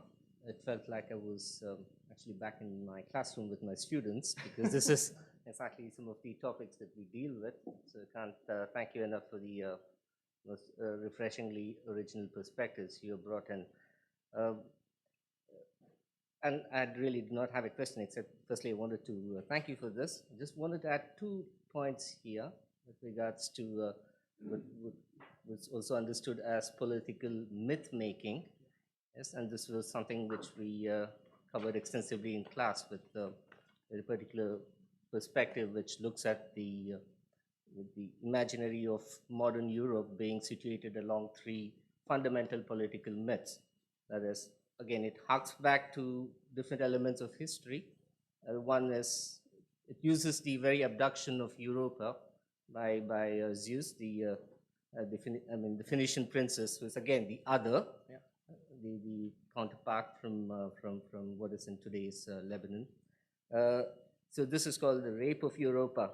The fundamental myth that is out here of the European Union at least, it is situated with the Second World War, where the entire, you remove the context of the Second World War, the forces of nationalism, extremism, the whole European Union project just crumbles on the ground. And the second was seen to be the seduction of Europa. And this is where you have the United States, the liberator, the seducer who draws Europa, the fair maiden, into his arms. And the third, the transition, the rebirth. And this is also something so central, because this establishes the third force myth, that it is not, this was exactly exemplified during the period of the Cold War, that we have that the European Union, or the European integration process, which situates itself as a third force, and as it comes about that this transition is so central, this transition that it is neither the United States nor the former USSR. These 3 political myths, that's the rape, seduction, and the transition, were categorized by this wonderful article by Ian Manners, called Mythology of the European Union, or Global Europa. I don't know. Yeah, it's a beautiful one, and something very similar to the lines of Europe in terms of the post-colonial, by Gurmeet Bhambrao, which is also talks about exactly something which you referred to. That is, like how the European integration process, completely right until the mid-60s, completely overlooked the fact that it was actually a Euro-Africa project, where France, especially with its colonial holdings in Algeria and all that, but it was never part of this decision-making process as to what constituted Europa. And the last point, and it's only fair in the spirit of this discussion that we have, but there's also the context of the UK. And you started off your presentation with that, so I'm probably going to add to it that there was a reason why until 1971 the UK did not become part of the European Union, the Commonwealth. Yeah. So this angle is, it was one of the last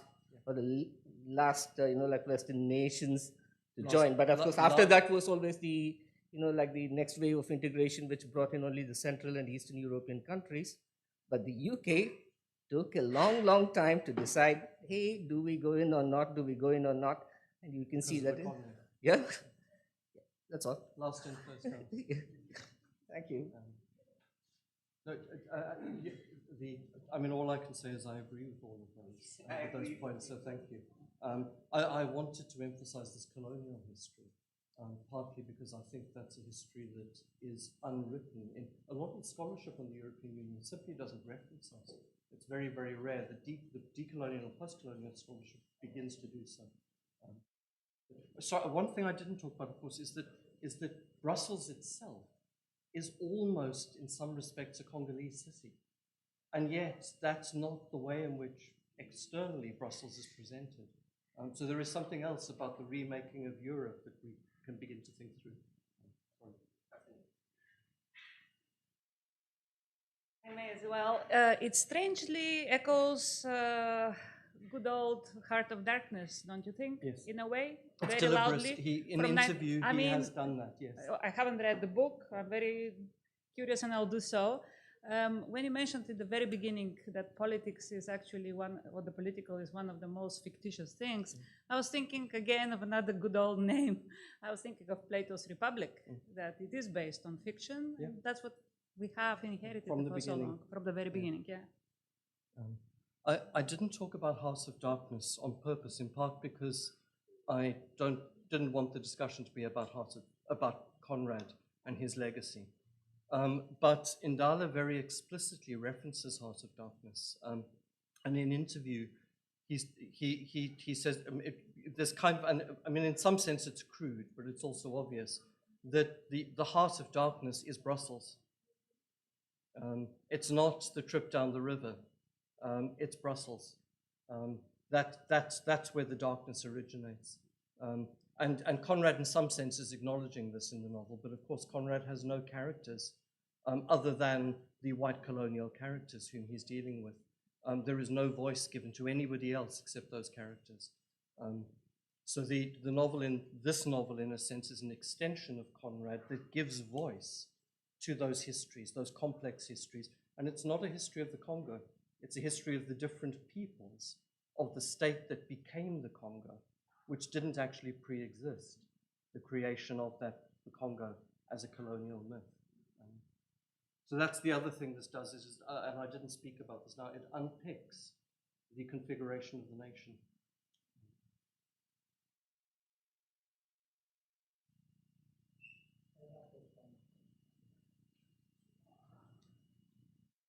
Thank you, Mark. First of all, I have to say, I feel much better for you quoting one of the EU commissioners. I'm going to quote another one tomorrow, so thank you for that. You have put me at ease. It was the Treaty of Lisbon, and I also had a quote from the Treaty of Rome, which is almost worse. But I mean, I've got a set of notes here. I mean, it's more like a response to some of the things that you raised, and I wrote down a couple of things, and it's more of a comment rather than a question. But I wrote down Patrice Lumumba and protest against his murder in former Yugoslavia. You talk about the necklace. I thought about the Kohinoor diamond. I thought you talked about this kind of notion of the fictions around the notion of Europe. I thought about the Polish journalist Richard Kapuściński. I hope I'm pronouncing this well. And his wonderful book called The Other, where he talks about some of the fictions that you raised. I thought about the work of the Romanian sociologist Manuela Boatka and her work on multiple Europes. I believe she teaches at Freiburg here in Germany. And then obviously Dubravka Ugrešić's provocative essay, What is European, about European literature. And thank you also for bringing the work of post-colonial, kind of decolonial scholars and novelists. And I really wanted to ask you, I think probably more or less you answered this question yourself, but how important is for our project, do you think, to bring the kind of the colonial, Europe's colonial legacy when we think about these terms, Europe, politics novel, or the political novel in Europe? Thank you.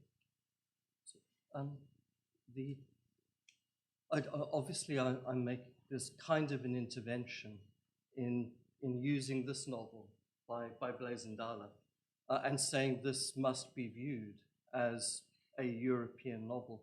But it goes back to how I would define the political novel. If there is, I don't want to say that there is such a thing, but if I was to, in a tiny way, try and give a definition, it would be to say that the political novel puts into question the fictions that we take for granted as political. And what this novel does is it interrogates the Europe as a fiction and puts that into question. So, and I think it's often those novels from the so-called margins. Jacques Derrida once wrote, "The margins are at the center." And I think methodologically, that's perhaps the way I would like to operate, is to assume the margins are central. I also wanted to avoid what, Edward Said termed a contrapuntal reading.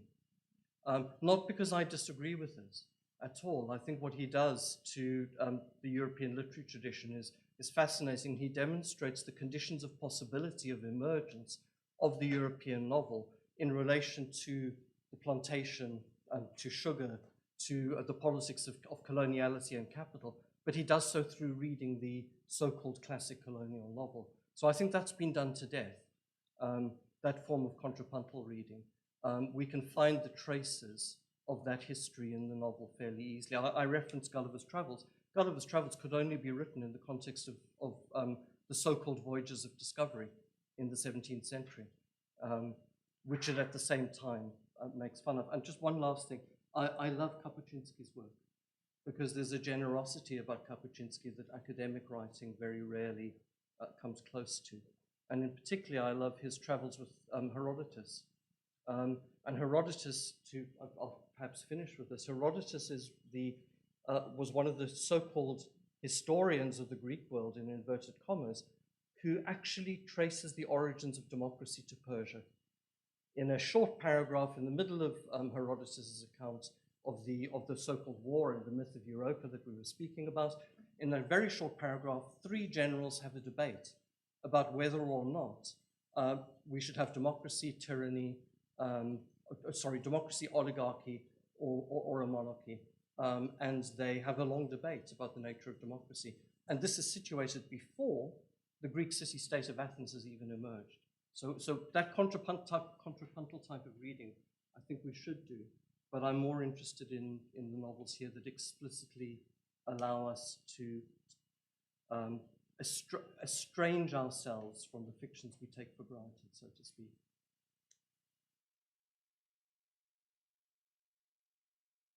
Short answer, I'm sorry. Luckily, I am not a Belgian, so I could ask 2 questions.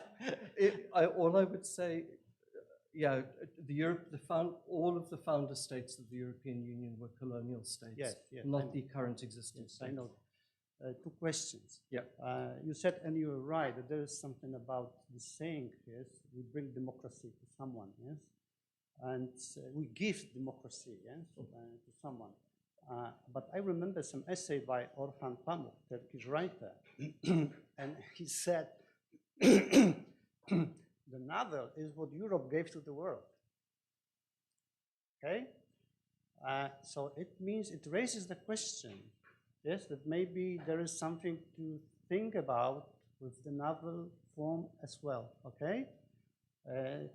Understand my argument is, yes, that maybe we should also think, yes, that maybe we take examples of the novels, yes, because they articulate political issues in a way that you want to listen to, okay?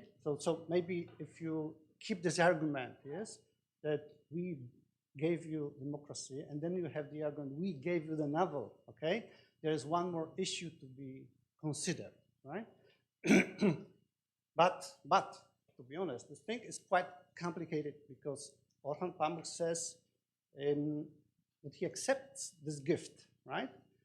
He joins in his writing, yes, the form of the novel with genres of his own tradition of oral Persian and other traditions. Yes, so there is something, yes, to do about this argument. Okay, so we need to be also careful about the novel itself. Yes, that maybe this is also some gift that, I mean, we expect that you will communicate your political issues in the form of the novel. Yes, because this is European form.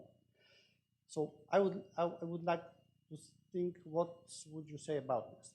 The other things like this, I think we should somehow differentiate these political fictions, right?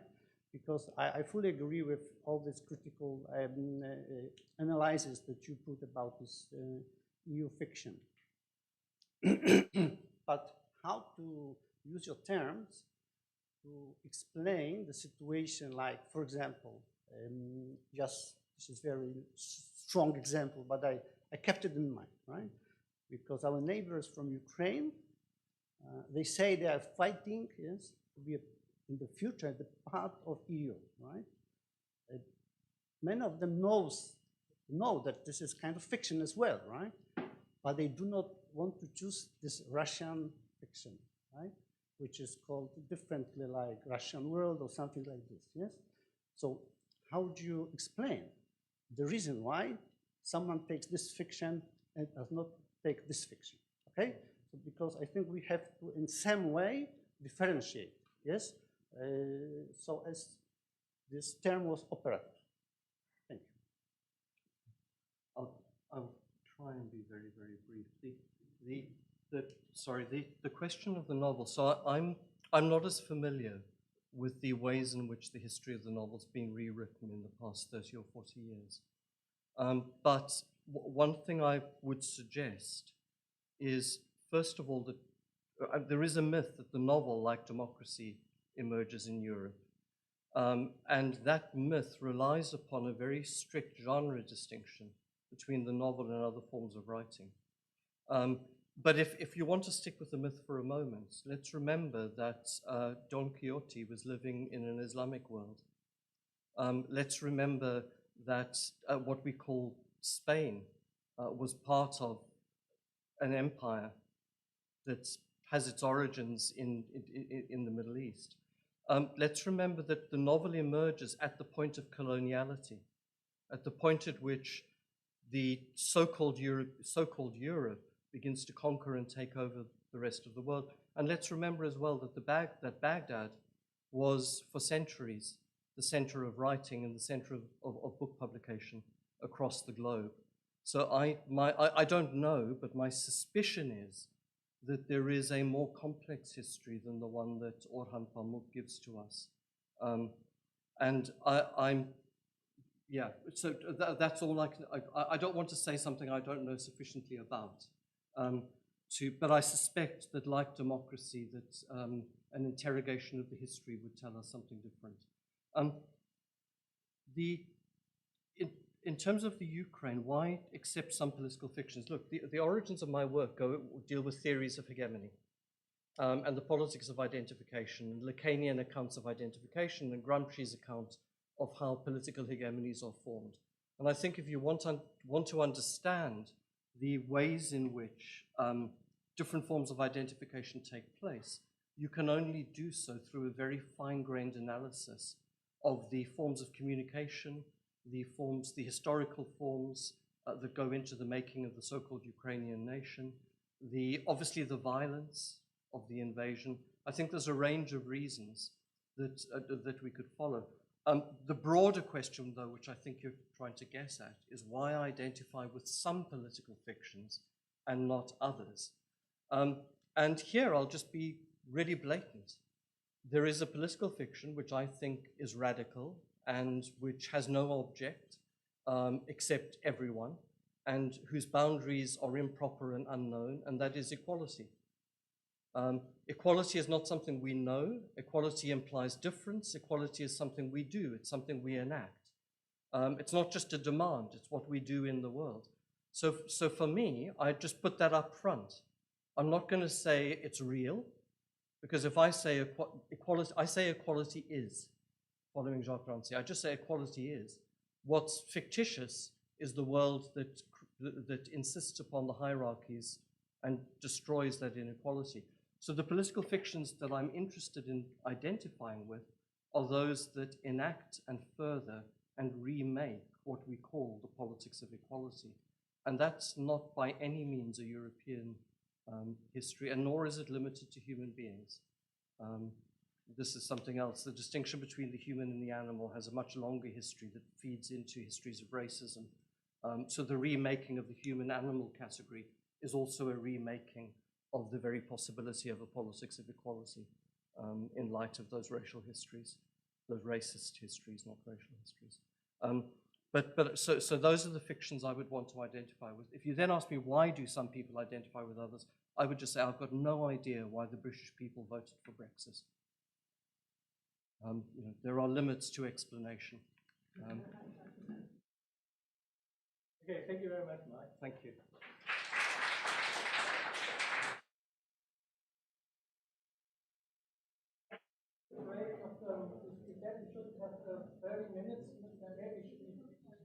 again. Maybe we should meet again at 4 because of the streaming. So, call a break now. Sorry.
I welcome you now to our second panel today.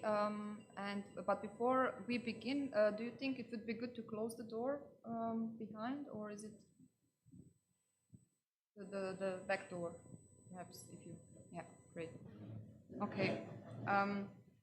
So the first panel was about institutions of the genre, and this panel is titled "The Genre Between Estrangement and Identification, Perceptions and Perspectives."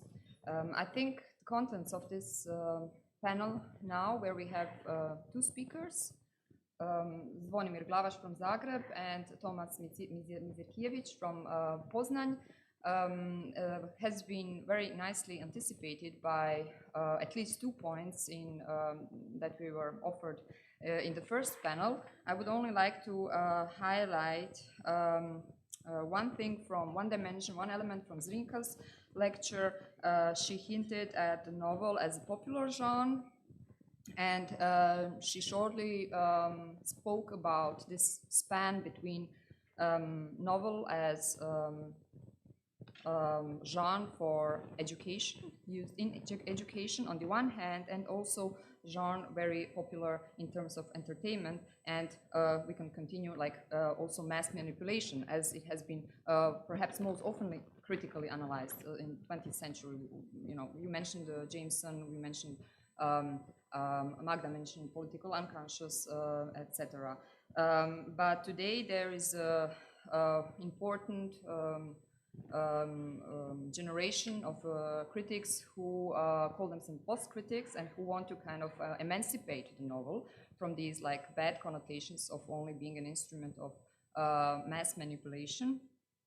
Most notably Rita Pelsky, and that's actually already the content or something which Zvonimir will touch upon in his lecture, but there is an interesting move in your abstract or gesture, because it is not about, you know, like superseding Marxist criticism by post-critical positions, but it's about negotiating what happens in between or discussing, you know, their dialectical relationship. And this is also something because we will deal with so many different political novels from so many different decades and contexts, so it's always a question of positioning and finding the place of the novel of the reader in that specific case.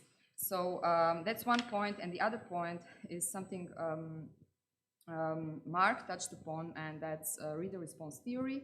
Like, this interest in readers has actually been totally neglected for 3 to 4 decades, actually. ZRINKA also mentioned Jaus, and these are the last big names from literary theory that have shown some interest in the reader, but not necessarily in the readers or different audiences. And this is also something that is slowly being revised currently, and I think that's also one of the important duties or tasks of our project, you know, to engage with different audiences.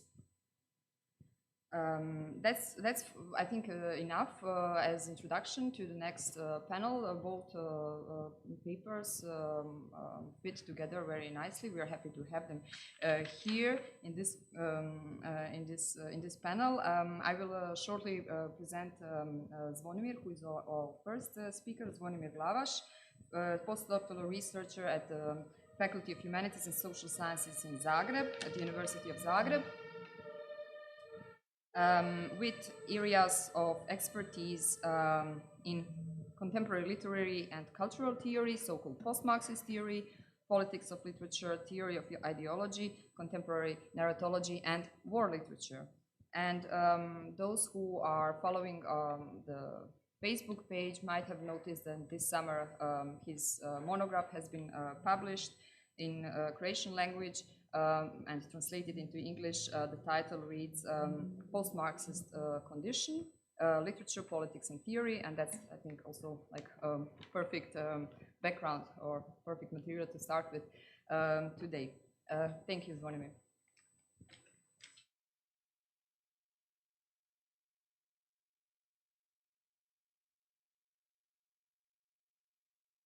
Thank you, Ivan, and thanks goes to all the other organizers as well for organizing such a wonderful conference. I'm really glad to finally see all of you in person after all those Zoom meetings, Teams meetings, and so on. I hope I'll meet the expectations of continuing with certain problematics from the previous panel. Thematically, I think it might be so. I'm not sure just about the quality level. Nevertheless, I'll start with the book Ivana mentioned, the book of Rita Felsky. So in her 2008 book, Uses of Literature, in a chapter devoted to mechanisms of recognition, Rita Felsky, sorry, I forgot. Oh, here, yeah, I can control it. Okay, yeah. Rita argues that this concept, so concept of recognition, is largely frowned upon in contemporary literature theory, even though it seems to be a ubiquitous and inevitable experience in reading. She contends that theoretical, I quote here, theoretical engagement with recognition is hedged around with prohibitions and taboos, often spurned as unseemly, even shameful, seen as the equivalent of a suicidal plunge into unprofessional naivety. In her view, the main culprit in this state of affairs is the decades-long dominance of anti-Hegelian thought in literary theory, epitomized by Levinas, Lacan, and Althusser. Although the influence of the three aforementioned on the contemporary literary theory is vast, and thus they undoubtedly deserve their share of guilt, the paradigm Felsky criticizes is surely much older, embodied in various manifestations of the concept of estrangement, at least since the Russian formalists. Felsky is certainly not alone in her distaste for estrangement-centered paradigm of literary studies. 6 years ago, actually here in Berlin at Freie Universität, I heard a plenary lecture by Professor Aleida Assmann entitled Frames of Transmission, the Social Life of Holocaust. In it, she examined the different generations of literature about the Holocaust and their capacity and models of identification. When I asked her later on in discussion why not the capacity for estrangement and whether things are symmetrical here, she replied, young men, and I was a bit younger there with less of gray hairs and stuff like that, you're right, that would be a valid point of view too. But we, as a generation, were constantly bugged by various concepts of estrangement, and I want to put that aside now and focus on identification without feeling guilty about it. Now, I understand the generational perspectives of scholars who wanted to counter the automation of the estrangement-centered paradigm with an estranging emphasis on identification. However, I believe we are witnessing the opposite process again, the resurgence of rather simplistic thematic criticism under the fashionable label of different identity perspectives. I admit to leaning strongly toward formalist estrangement-centered perspectives. And I often say, of course, not without a bit of irony, exaggeration, oversimplification, and so on, that I consider Shklovsky's Artist's Device to be the most important text in contemporary literary theory.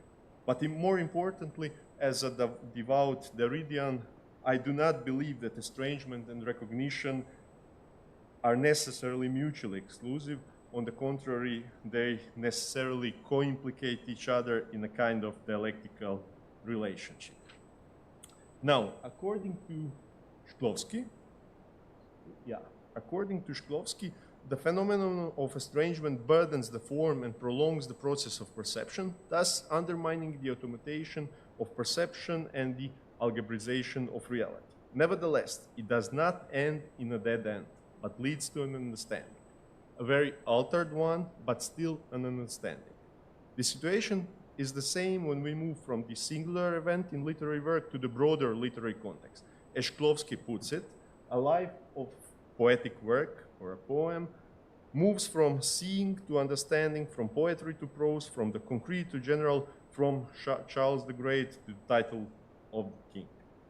Whereas later formalist studies of evolution of literature that ZRINKA already mentioned, such as those of Jakobson or Tinyanov, have shown the literary estrangement does not appear out of nowhere, but is rather a product of complex network of elements and their functions, first within a single literary work, then within the literary field in general, and finally between the literary field and its neighboring fields.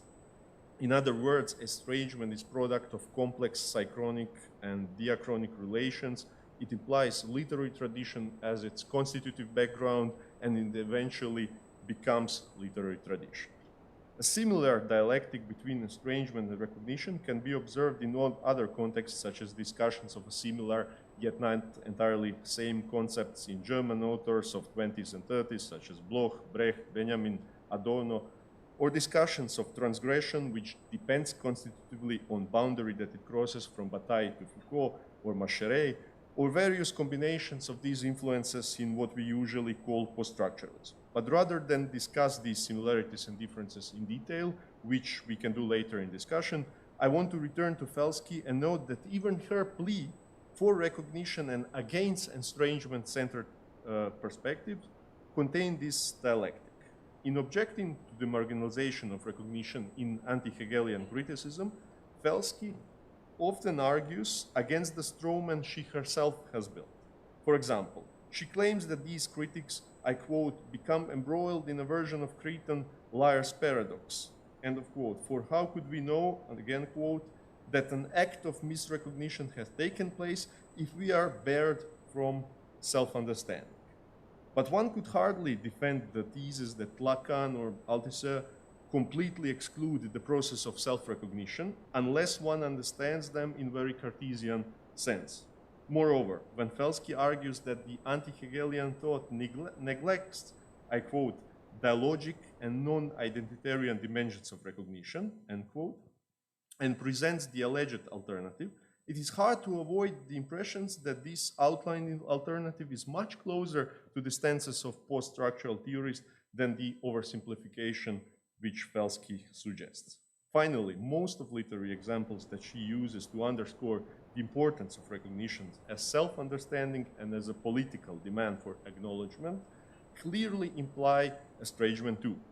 For example, when she, in discussing the political effects and implications of Hedda Gabler for female readers, claims that, I quote, to see oneself as Hedda Gabler is in some sense to see oneself anew, end of quote. Or when she makes a similar claim in relation to novels such as Mishra's The Romantics, which draw analogies between contexts as distant as contemporary India and 19th century France. In these old analyses, she virtually repeats the end of Shklovsky's Art as a Device, in which he discusses the estranging vocalizers of Tolstoy novels. We all remember Tolstoy's Horse and so on. There are no essential differences in seeing oneself anew and the world anew through this or that literary device. Recognition in these cases is always accompanied by estrangement and vice versa. The examples Felsky uses to illustrate the complexity of recognition that goes beyond the banal recognition of similarities are not only structurally similar to Shklovsky's examples of estrangement, but the more similar they become, the more politically potent they are. The overtly political dimension of both Shklovsky's account of estrangement and Felsky's of recognition, along with other authors we can add or this or other side, is a clear reason this issue is important to us here today. The politics of literature has long been viewed through the prism of various guises of engaged literature, and, pardon a minor oversimplification again, consequently delegated to the recognition side of our provisional opposition today. I will leave aside for the moment discussion that these variations of identification and recognitions also imply a component of estrangement and turn directly to critique of these models. Probably one of the best known critical engagements with the concept of engaged literature are those of Adorno and the one of Rancière. Both are good examples for what I'm trying to show here, but I will focus on the latter, though as one of the most recent attempts to rethink the politics of literature. So, as we probably know, in his Politics of Literature, Rancière defines the title concept not as a politics of writer, nor as the way in which authors represent social structures, political movements of various identities. Rather, he argues that by politics of literature, we should understand literature that engages with politics by remaining literature, that is, partaking in the division of sensible, making visible with what was invisible, giving voice to those who had none, introducing new subjects and objects in the common scene, etc. Now, this is derived from Rancière's definition of politics in general. In contrast to conventional term, we probably know it, he uses the term police to refer to the procedures that organize powers and distribute places and roles in particular system, while politics is reserved for activity that, I quote, breaks with the tangible configuration whereby parties and parts or lack of them are defined by presupposition that, by definition, has no place in that configuration, that of the part of those who have no part, end of quote. In other words, political activity is, I quote again, whatever shifts a body from the place assigned to it or changes a place's destination. It makes visible what had no business being seen and makes heard a discourse where once was only place for noise. It makes understood as discourse what was once only heard as noise. End of quote. Now returning to politics of literature. Although reconfiguring the order of the sensible could be done understood as pertaining to the level of both form and content, and from the recognition to the estrangement-centered viewpoint, Rancière's perspective is kind of formalist turn. Especially in his later work, he largely confined his focus to various subversions of the poetic principle of appropriate representation and analytically narrowed the aesthetic principle of equality of themes and styles, the famous democracy of writing, to the literary emphasis of molecular phenomena rather than traditional molar subjects. This tendency was sharply criticized for alleged inflationary backslash of his overly heroic vision of literature as an inherently political. In other words, simpler words, if almost anything in literature can be considered political, then nothing truly is. Some of these critiques could be accused of degree of reductionism, since they tend to focus on Rancière's later works and neglect the earlier ones. Moreover, they sometimes fail to distinguish, some of them, not all of them, between literariness as radical democracy of writing, literature as institution in its historical context, various artistic regimes that Rancière describes, and between the disagreement, so la mésentente, of politics in a general sense, and the misunderstanding, la malentendu, characteristic of the specific politics of literature. Nevertheless, it is a question, has Rancière's radical overemphasis on formal estrangement in effort to counter the devaluation of politics of literature into mere pamphletism suitable for easy recognition and dear to positivist criticism, rather dulled or sharpened the blade of his criticism. By adopting certain important concepts of his discourse, perhaps he fell into the trap previously fallen into by another influential theorist with the heroic version of literature, that is Gilles Deleuze. Ironically, it was Rancière who, in Flash of Words, criticized Deleuze's inconsistent affirming of the molecular subversion of the mimetic in his writings on minor literature. But more importantly, the impossibility to connect Deleuzean ontology with Deleuzean politics, pure immanentism with quasi-transcendentalism, the molecular dissolution of paternal order with grounding of another community, albeit a fraternal one. As a corrective to this enthusiasm about the radical estrangement, we might add a pinch of recognition.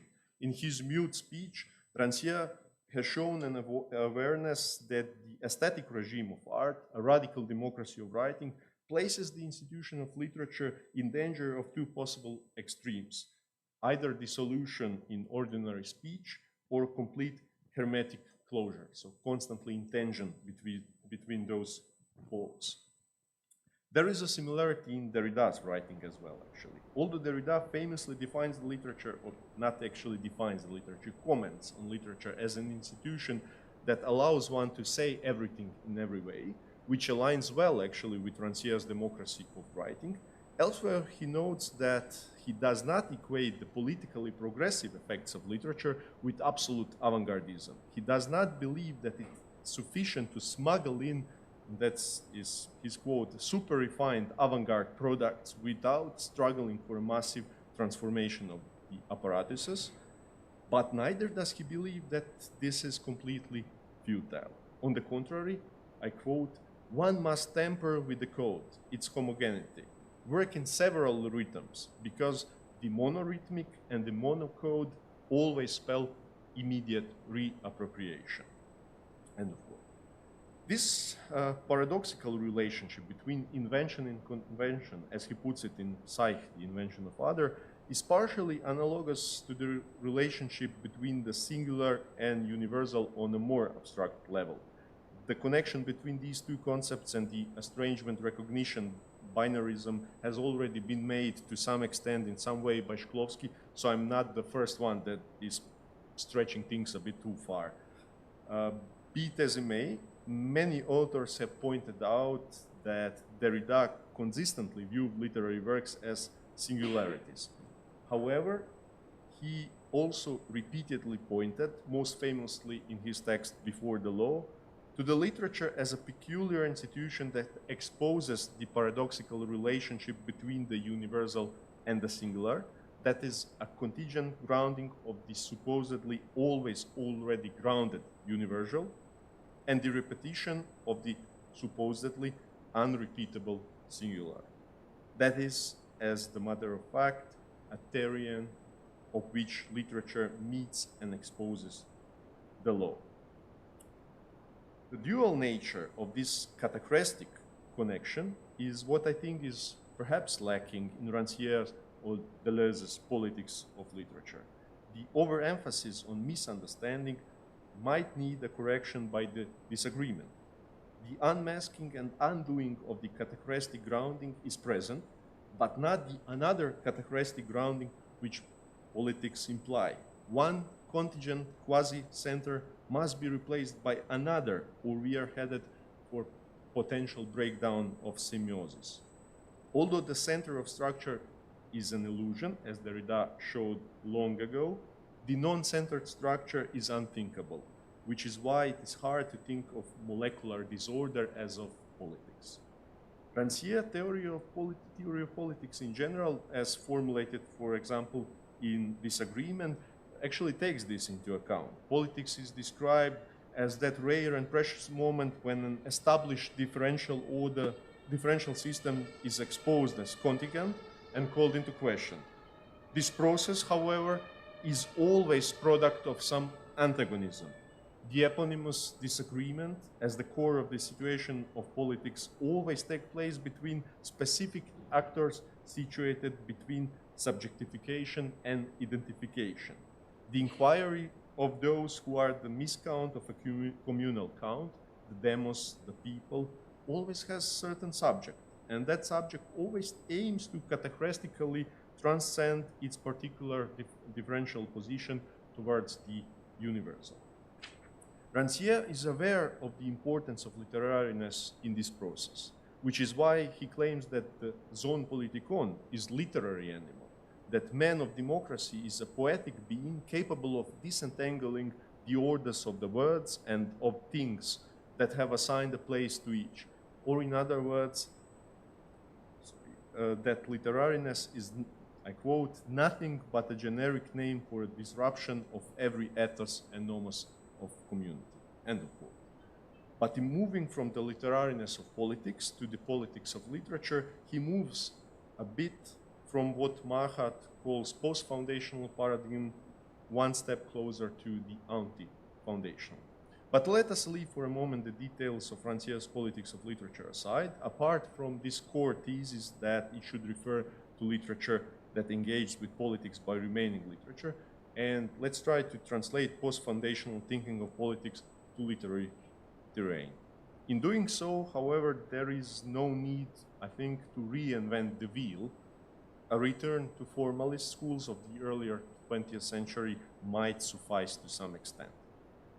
In his Marxism and Philosophy of Language, Voloshino anticipated certain post-structuralist insights by claiming that every word is arena of class struggle, that is a battleground for socially determined meaning.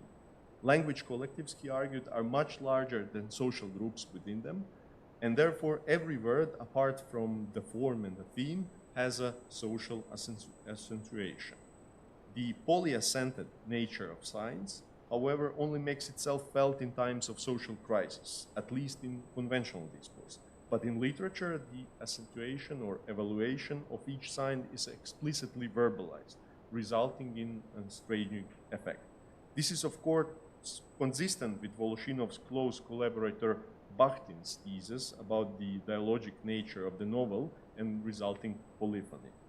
Since I believe we are relatively familiar with Bakhtin's polyphony, I will not dwell on it longer, but only note that Voloshinov's and Bakhtin's perspective combine literature's estranging capacity to reveal the contingency of particular differential order with possibility of recognizing and admitting recognition of various confronted positions in its background that claim to universal status within the narrative frame or history in general. Let us now stop here and move on the last part of my reflections on the political novel. As if we're not difficult enough to somehow reconcile the oxymoron contained in this syntagm when we consider the collective dimension of the political and confront it with Benjamin's famous saying that the bird chamber of novel is the individual in his solitude. But we are also confronted with the problematic homonymy of the politics of literature. I have no illusions that I can give a definitive answer to this problem. However, I will try to use what I have presented so far to outline some possible approaches and considerations. The first approach we could take is the most obvious one, the purely thematic. We could say that political novel is a novel that explicitly narrates about political structures, actors, and struggles in narrow sense. That would still not be completely unambiguous, but it would help to narrow things down. But as you probably noticed, I'm not the biggest fan of purely thematic analysis, as I believe this is a slippery slope to one-dimensional positivist approaches that ignores the literariness of literary text and the resulting effects in reception. In other words, I miss something more formal or formalist here. What I missed is brushed against in the introductions of some of the few studies of the political novel that exist to date, and the excellent overview of this was given by ZRINKA in her article last year and in today's excellent first session. So I will not go in details here. I'll just say that many of these earlier studies have articulated important entry points. However, their subsequent analysis mostly slipped into the kind of thematic criticism I'm not particularly happy with. Ironically, the best observations are found in Hall's 1967 studies, 57, sorry, Politics and Novel, which begins with author's assertion that he does not believe in the political novel as genre designation, because in that case it's not possible, I quote, to mark any fundamental distinctions of literary form. I obviously disagree, at least if we do not define genre too rigidly, because I believe that there are certain structural tendencies and that when we talk about the genre, we should also think about the reception. Be it as it may, one of Hall's main theses is that the political novel is one in which, I quote, political ideas play a dominant role or in which the political milieu is the dominant setting. Moreover, he argues that the political novelist must be, I quote, like a nimble dialectician and handle several ideas at once to see them in their hostile yet interdependent relations and to grasp the way in which ideas in the novel, and that's his italics, are transformed in something other than the ideas of political program by embodying vivid characters who set them then in independent motion. One might worry actually that we are hearing the description of cheap pamphleteering fables, But let me remind you that this description repeats almost exactly what Bakhtin wrote about the polyphonic novel, even to the point where Ho argues that one of the best political novels is Dostoevsky's Possessed. Bakhtin describes polyphonic novel as a novel whose main characters are, to some extent, ideas. Actually, in polemics with other Soviet critics, he says that's a novel where main characters are ideas, but distinguish it from dry pamphletism of philosophical novels in which ideas remain abstract and literature is just ancilla to philosophy. On the contrary, the polyphonic novel embodies ideas in characters and brings them in interaction with two defining frameworks, literary conventions and the broader historical reality. It should be recalled, however, that Bakhtin explicitly emphasized the polyphony is not limited to the level of characters and settings. It is realized not only through the juxtaposition of characters from opposing milieus or ideological backgrounds, but also through different kinds of discourses, focalizations, narrative techniques, plot models, frames, and so on and so on. Another interesting point made by Ho is his attempt to distinguish the political from the social novel. ZRINKA mentioned it a bit. He argues that the social novel, I quote, always presupposes a substantial amount of social stability, end of quote, which allows novelists to vivisect the society under its glass. However, when the foundations of society are challenged, political novel takes over. It dramatizes the social conflict, placing individual characters in situations where the significance of their perspectives and actions transcends the individual level. The parallels with post-foundational political theory on the one hand are obvious, be it Rancière, or Laclau, or anybody else. While on the other, literary side, we could help ourselves again with Bakhtin and its contrast between monologic and polyphonic novel. Bakhtin's ideal type of the polyphonic novel is, however, a very particular, complex literary construct. I do not wish here to limit the political novel to this one form. Rather, I propose to treat it as a particularly good example of the situation in which the novel's focus is structurally on the possibility of literature through estrangement to expose certain social paradigms as contingent and to subvert them by giving voice to that which was previously excluded from them.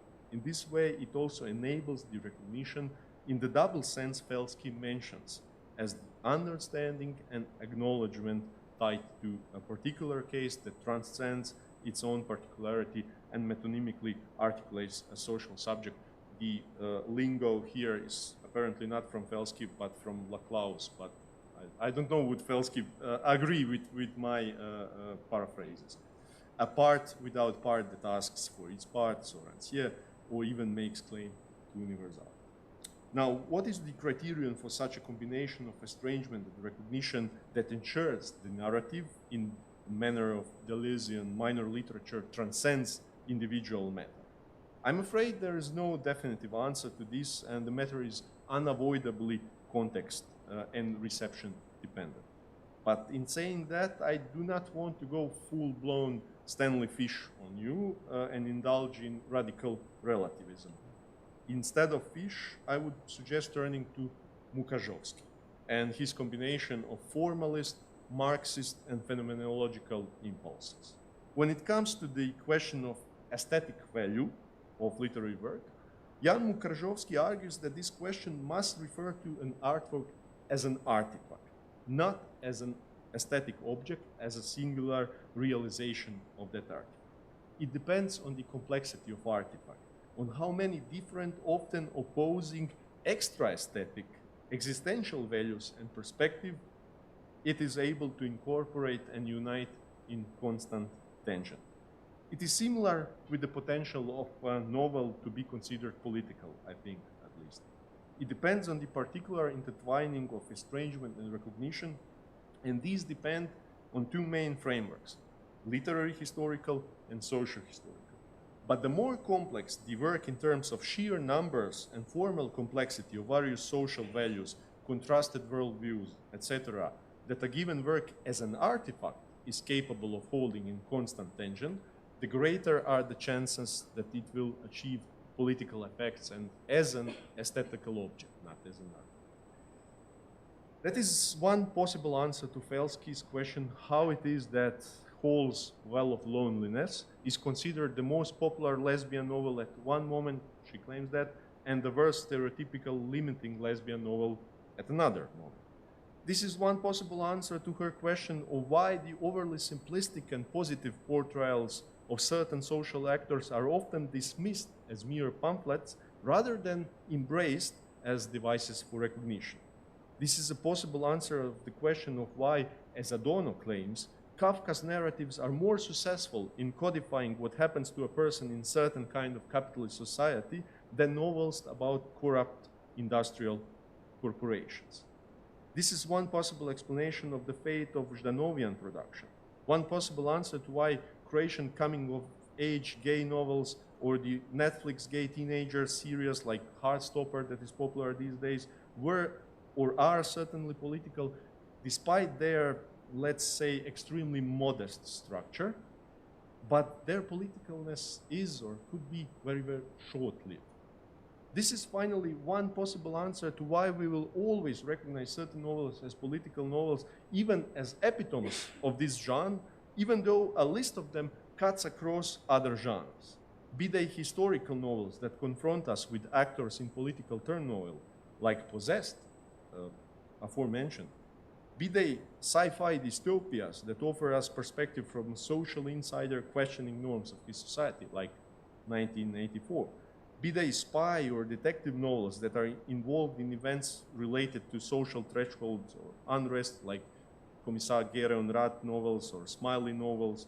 Be they estranging and disturbing pseudo-autobiographies of war criminals that give us insight into their fictions and justifications, like Kindly Ones, which are perfect example of political novel for me, or How to Quiet a Vampire. Be they real or fictional diaries of victims whose tragedies transcend the narrower historical contexts and convey a message of universal value, like Diary of Anne Frank. There's a question of genre, generally. What is a novel? Or In Late Summer, etc. It's probably not the best answer, though, but I believe the elusiveness that prevented me from offering a better one is so strange, yet so recognizable to you all, to us all. Thank you.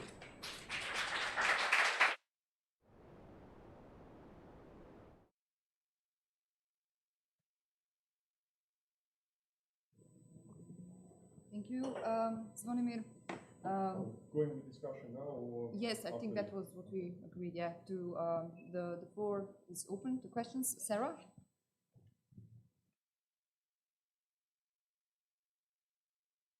Yeah, please. Thank you really very much, Zvonimir. I think you've kind of pointed me, certainly, and maybe many of us, to an elephant in the room that we haven't addressed yet. And I don't have the answer, but how does the political relate to the literary? We're talking about novels, and we haven't mentioned the concept of literariness. You have, yes, as the first person so far. So I guess this is a question for the room, really, and for our further thinking, but I wanted to thank you for raising it. How does the political relate to the literary? I don't know if you have a provisional response to that. Provisional response, yeah, I probably would have to very, very simplify it, but I think the concept of literariness, I would probably have to very, very much simplify it, but I think the answer is to focus on the concept of literariness, because at least from my perspective, of course, I'm constantly speaking from my perspective. There's plenty of perspectives on political and plenty of perspectives on literariness. But for me, in my research so far, the productive combination was the post-foundational political thought on the one hand and the formalist approaches to literature on the other. And what binds these two approaches is the concept of literariness to some extent. Both, for example, Jacques Rancière and Ernesto Laclau, as perfect examples of post-foundational political thought, refer to literariness when talking about politics. For Rancière, as I mentioned, he says zone politikon, political animal, is a literary animal because literariness is the basic equality of the democracy of writing, the equality of styles and topics of science in general, yeah, he's basically referring to Jakobson consciously or not. And what happens in moment of politics is disentanglement of the ordered structures in the name of equality. That is, as he says, the danger in the heart of every police order. Laclau also says that when we are in his rhetorical foundations of society, when he makes explicit the connections between literary theory, rhetorics, discourse theory, and his political ontology, he's also referring to literariness as a concept that transcends the literary fields, that is basically something that should be studied in terms of politics as articulation of science and elements of heterogeneous elements in some homogenic forms. The connection between two, I was searching for it in that direction, political side, and then searching for this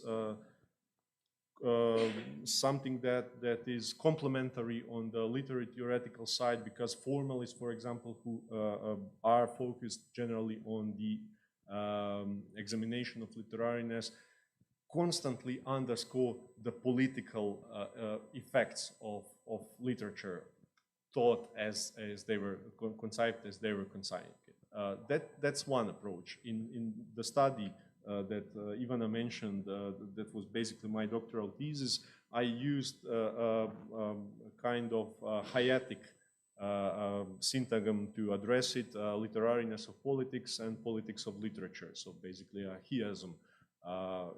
Chiasms are the very convenient tool when you don't have exact answer but like to play with words. So maybe I used it to avoid something more precise, but that was something that shaped my perspective. I'm not in illusion that's the only valid perspective, but if you are asking me, I would suggest taking that road, but perhaps room has other roads as well, the auditorium.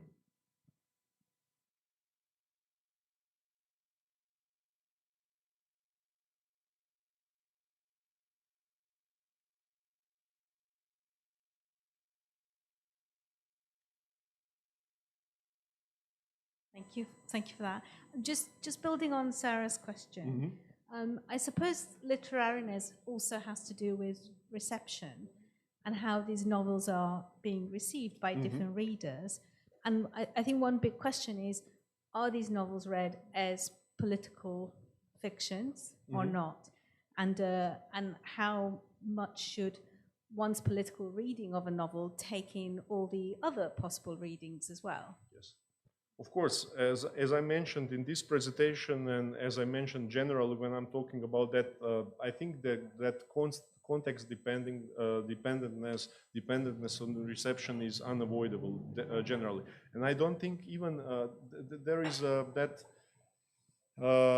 very simplified understanding of formalist schools going on in textbooks of literary theory constantly, that they somehow were only focused on immanent criticism and excluded a reception. But that's generally that's completely not true. So even from the earliest text of formalists, that moment of reception was counted into, and especially at the height of that tradition before the World War II, in Prague structuralism, in Jan Mukrzowski, I think the combination that you mentioned is perfectly visible and very pronouncedly emphasized, stressed, that the literariness is constantly dependent on two frameworks or three frameworks.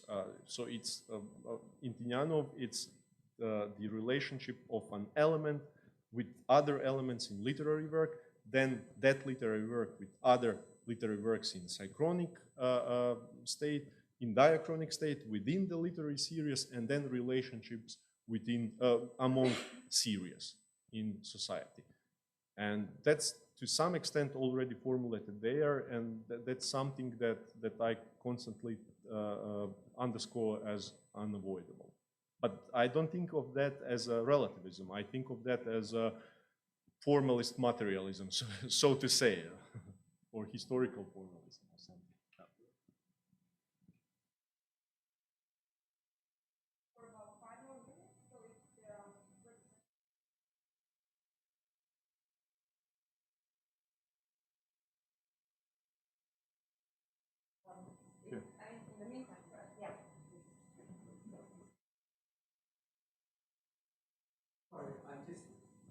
going on with this gnawing at the bone of literariness. And from my political tradition, an important voice here would be Raymond Williams, who sort of would argue that literariness is political in that it's a form of writing that is removed from politics into a realm of aesthetics. And that's an exercise, I guess, of its power. It's also about saying, oh, well, we can read literature and you can't, but it's also a way of evacuating spaces of reading from politics, politics, because that's a grubby business of other kinds of writing, whereas the literary is this thing that is kind of pristine and I guess formally complex, innovative, and not dealing with material questions. Yes, I understand your point, but I think I would completely agree with the description of literary writing in terms of being somehow drawn from the other type of instrumentive discourses, but that special position allows it certain effects that other discourses are not allowed. The literature is a transgressive institution and can be transgressive institution because it's not an instrumental discourse. It somehow, its only function is to question the limits of discourse and constantly moves it. So the situation that you described and that it's sociologically definitely stands, it's true, is something that allows certain effects that at least I think so, that allows the effects that I was talking about. And of course, in that sense, again, literariness is not something that floats outside of history. It's something that is historically grounded and functions within historical frameworks. I don't know if it answered your questions. Yeah. Thanks. Yeah, but there was also. Okay. Just a side remark. I mean, I was also thinking about that all the time. I asked myself, what is literariness? We have to define that also. From this perspective, are we speaking about it? Because even Vedic Warren also said.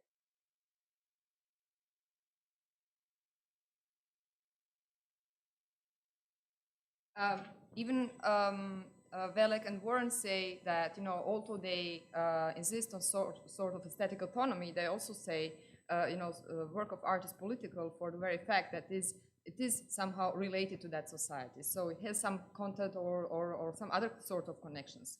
So, so I asked myself, what is actually literariness? Is it, or where do we place it between what you mentioned in your abstract social disinterest or aestheticism or something like that? You mentioned several keywords. I already forgot, actually, yeah. to be honest. But Yes.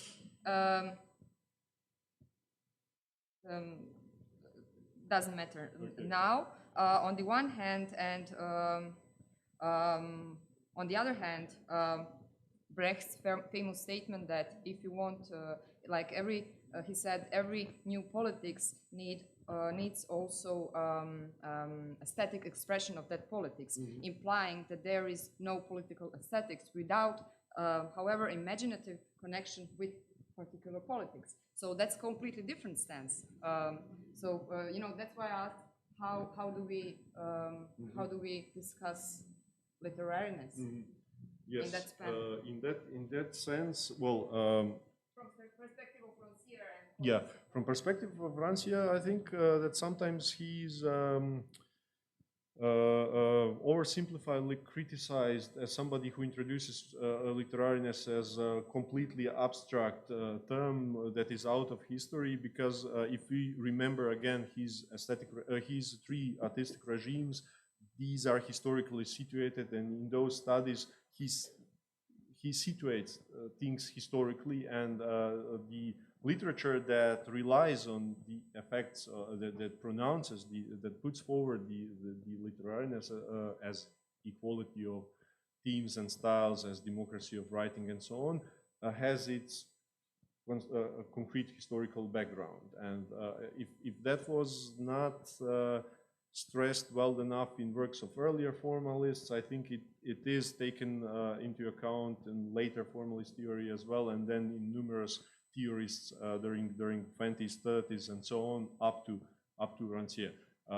So I think here we have historical frame for that. In terms of Brecht and the thesis that different politics have different literary expressions, I would not side with Brecht on this one, because I think the relationship between literary devices and expressions and the concrete political subject is a bit tricky. I don't think it's one-on-one. I have this literary device and it reflects this politics, or I have this politics and I need new literary device for that. Like the Trotsky's, we need proletarian writing or something. I don't think it functions one-on-one, but I think if I argue that it doesn't function so, I'm still not negating the historical determination of this concept. I'm not sure if I covered everything you wanted. Deepen the discussion, we can continue later okay, on. But course, I think like this Rancièrean framing also kind of cancels out all historical stages of politicized literature, which were aligned with certain ethos. They were also political. That's my problem with, like, in that sense, we are having a normative look at the history of political literature. If we take, and in that sense, I agree totally with you that formalist access to these questions is much more neutral. Okay. Because it is structural. Could be. My impression that things in Rancière works are quite heterogeneous, and that he sometimes goes closer to what you claimed and sometimes is more historically based. But I guess you are definitely much more of an expert for Rancière than I am. So, for Rancière, okay. So yeah, probably probably we could go into more details, but maybe later on that. Okay.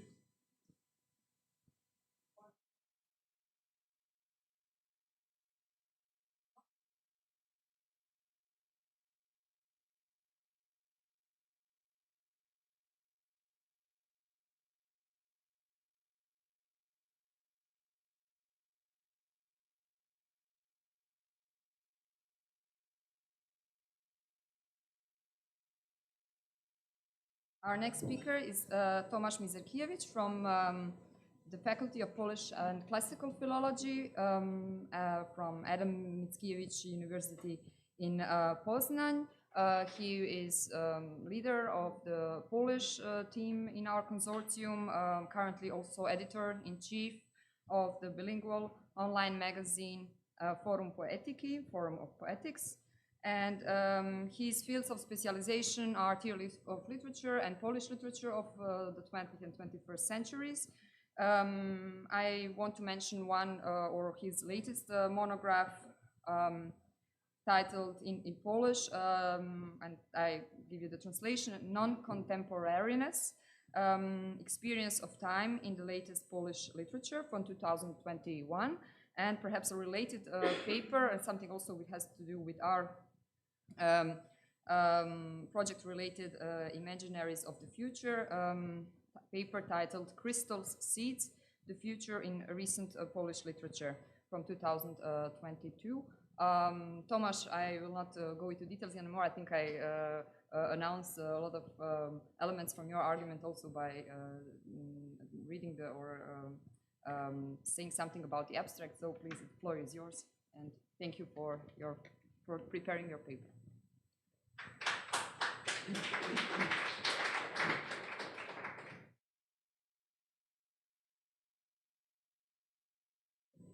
Thank you very much, Ivana, for introducing me.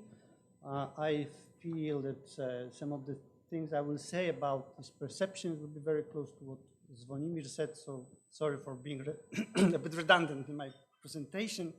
My paper will join the discussion over some general issues important to our project. I will try to briefly comment the role of perceptions in the political novel, novels, the next step would be to analyze the cartographic ambition of every political novel, and that would lead me finally to its more subtle variant called a novelistic cartography of time. The methodological background of the following reflections will be the post-critical literary studies, surface reading, new phenomenology, and descriptive time. I would start with the initial passage from the novel by Milan Kundera, The Book of Laughter and Forgetting. This novel was written in 1978, soon after Kundera decided to emigrate from communist Czechoslovakia as a dissident persecuted by the regime for his engagement in the democratic processes of Prague Spring in 1968. The novel describes various consequences of the disappointing political enterprise of the whole generation of leftist intellectuals. Their starting point was the installment of the communist regime, what they warmly supported in their youth. And now, quotation of the beginning of this novel. In February 1948, the communist leader Klement Gottwald stepped out on the balcony of a Baroque palace in Prague to harangue hundreds of thousands of citizens massed in the old town square. That was a great turning point in the history of Bohemia, a fateful moment of the kind that occurs only once or twice a millennium.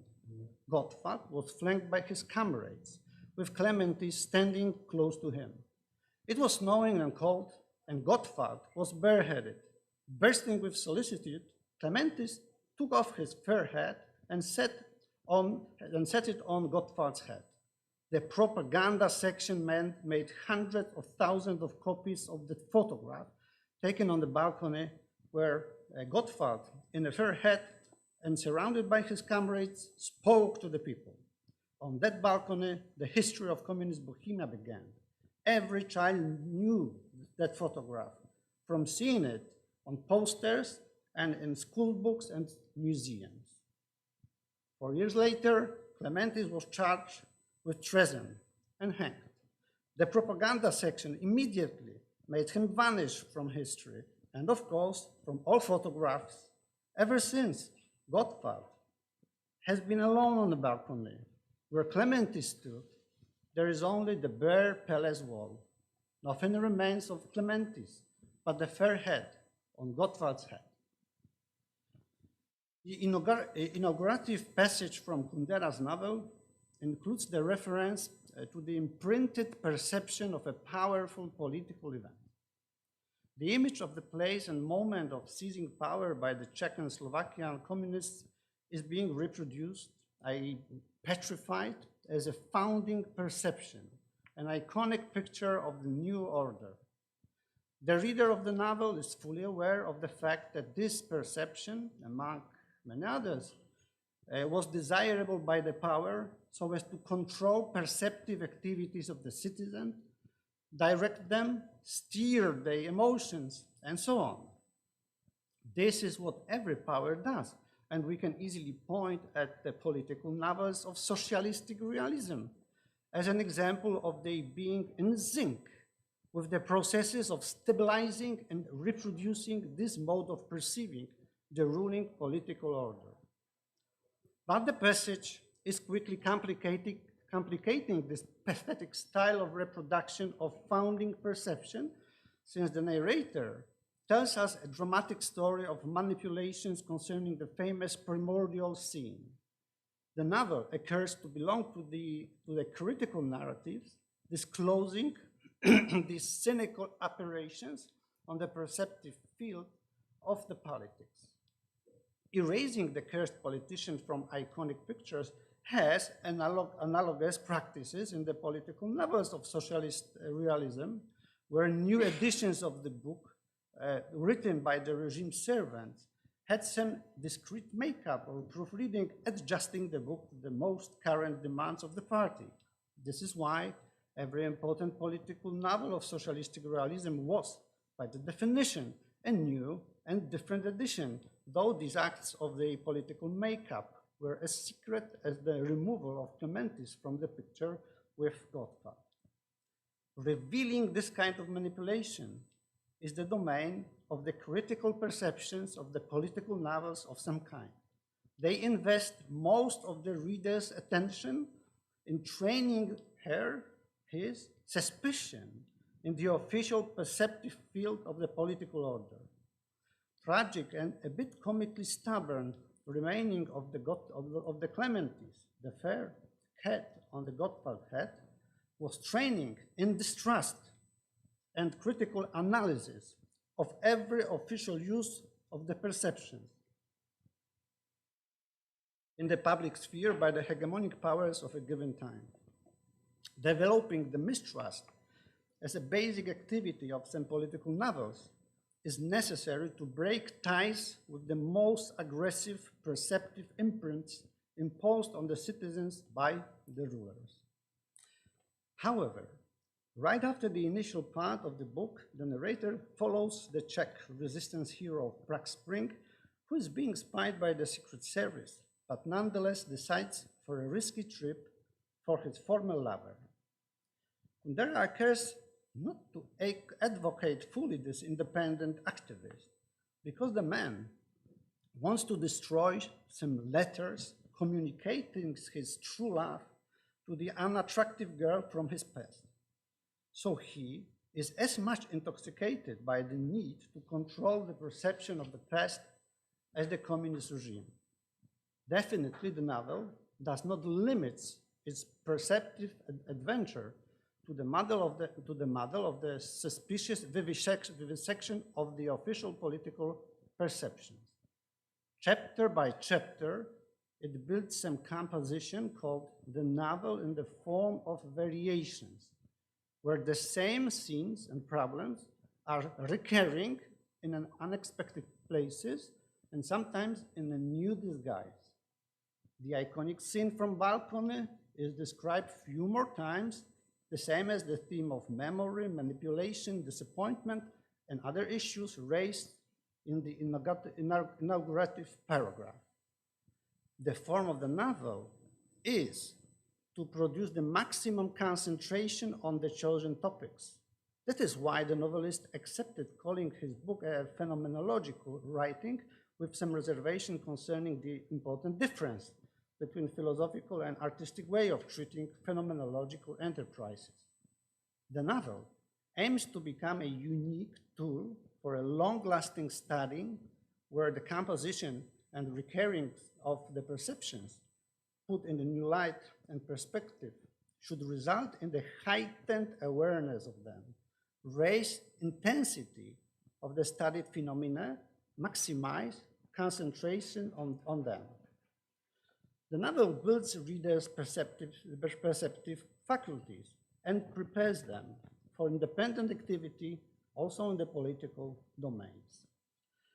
This allows us to see the triple or three-dimensional relation of the political novels to the perceptions being shared in public and private lives.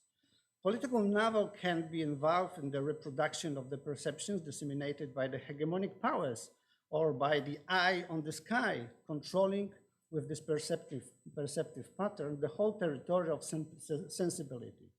Then, the political novels can direct our attention to the possibility of critical analysis of these perceptions and train our suspicious minds in uncovering manipulative practices. Finally, the most intriguing political novels decide to take one step further. They turn into machineries where some perceptive faculties are developed by the novel itself and oppose both the royal perceptions of the hegemonic power and the suspicious perceptions of the critical dissident. The novelistic perceptive play of motifs, their recurrent appearings and variations, are to emancipate to some degree the perceptive faculties of the readers so as to enable them to act as free political agents, creating new spaces for the possible community. The novel as a form of liberation of perceptive faculties and of intensifying these perceptive faculties becomes a mean to rethink and co-create these new spaces. That seems especially apparent when we think of the book written by the Czech dissident, forced to leave his country after unsuccessful democratic revolution. Deliver some more comments concerning the way the political novels can help in recreations of the spaces for the new possible communities. We need to consider the spatial and cartographic maneuvers undertaken in this specific genre. It is quite easy to predict that these maneuvers would also involve the political novel in a triple or threefold relation to the political practices. Firstly, they are analyzing, or in the worst cases, taking part in, the processes of conquering and possessing some territory in geographical, sociological, and other terms. The cartography is one of the tools used by the hegemonic power to ground itself in some land, to control the occupied domain, and was many times criticized for that. The iconic picture communicates the desire to possess the center of this Czechoslovakian capital and to establish solid control over the whole land, the whole territory of the country. To stand in the eye on the sky position of the panoptic controller.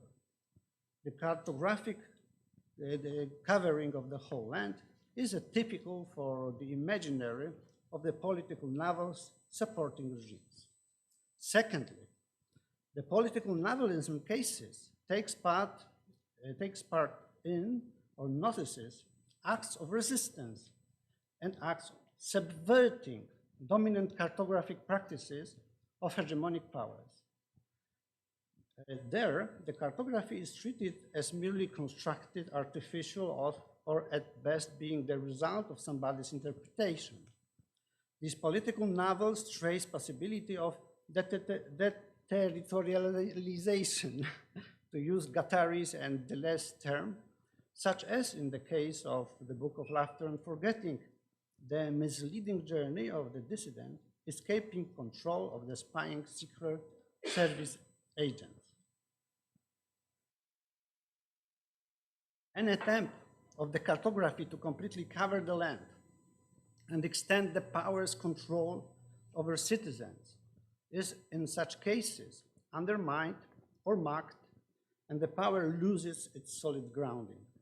The counter-cartographic intention of the novel is a dominant aim of these political novels, and the ontology of the spatial cartographic representation in this case is interpretative, narrative, constructivist. It is the result of the discursive illusion and performative or rhetoric practices. To fully attain the critical intention of this idea of cartography, to fully attain the critical intention, this idea of cartography resembles the famous story by Jorge Luis Borges, where the map is indistinguishable from the covered land itself. You cannot differ what is a real map and what is a real land, and the act of grounding the power hangs in a vacuum. Thirdly, the political novel has a potential, albeit not always used, to be a part of practices going beyond this opposition and searching some sphere that Alain Badiou would probably call subtraction of the revealed opposition. In this third activity, the political novel is an agent creating effective and useful political cartographies, what seems necessary if you want to plan or conduct some intervention. Their ontology would be the most challenging issue, since we need to perceive the political novel as using invented in some situational context and various models as defined by Alva Noé, miniatures, copies, substitutes, graphs, dummies, pattern volumes, and other forms of representation and cartography being part of some practices. Here, the constant play between materialization and dematerialization of the presented is continued. The political novel seems embedded in numerous everyday activities where material models are constantly produced and used as some constellations of objects where we explain how to get somewhere, or as some schematic pictures we draw for a random user to support him in orienting the place. It also means that to reveal this kind of political cartographic activity of the novel, we need to change the mode of reflection concerning literary forms as well. Polish critic Paweł Tomczak, in his new reading of Bruno Schulz's prose, paid attention to the story presenting the semi-miniature of the city described by the narrator. This leads him to consider the ontology of the very narrator of the story.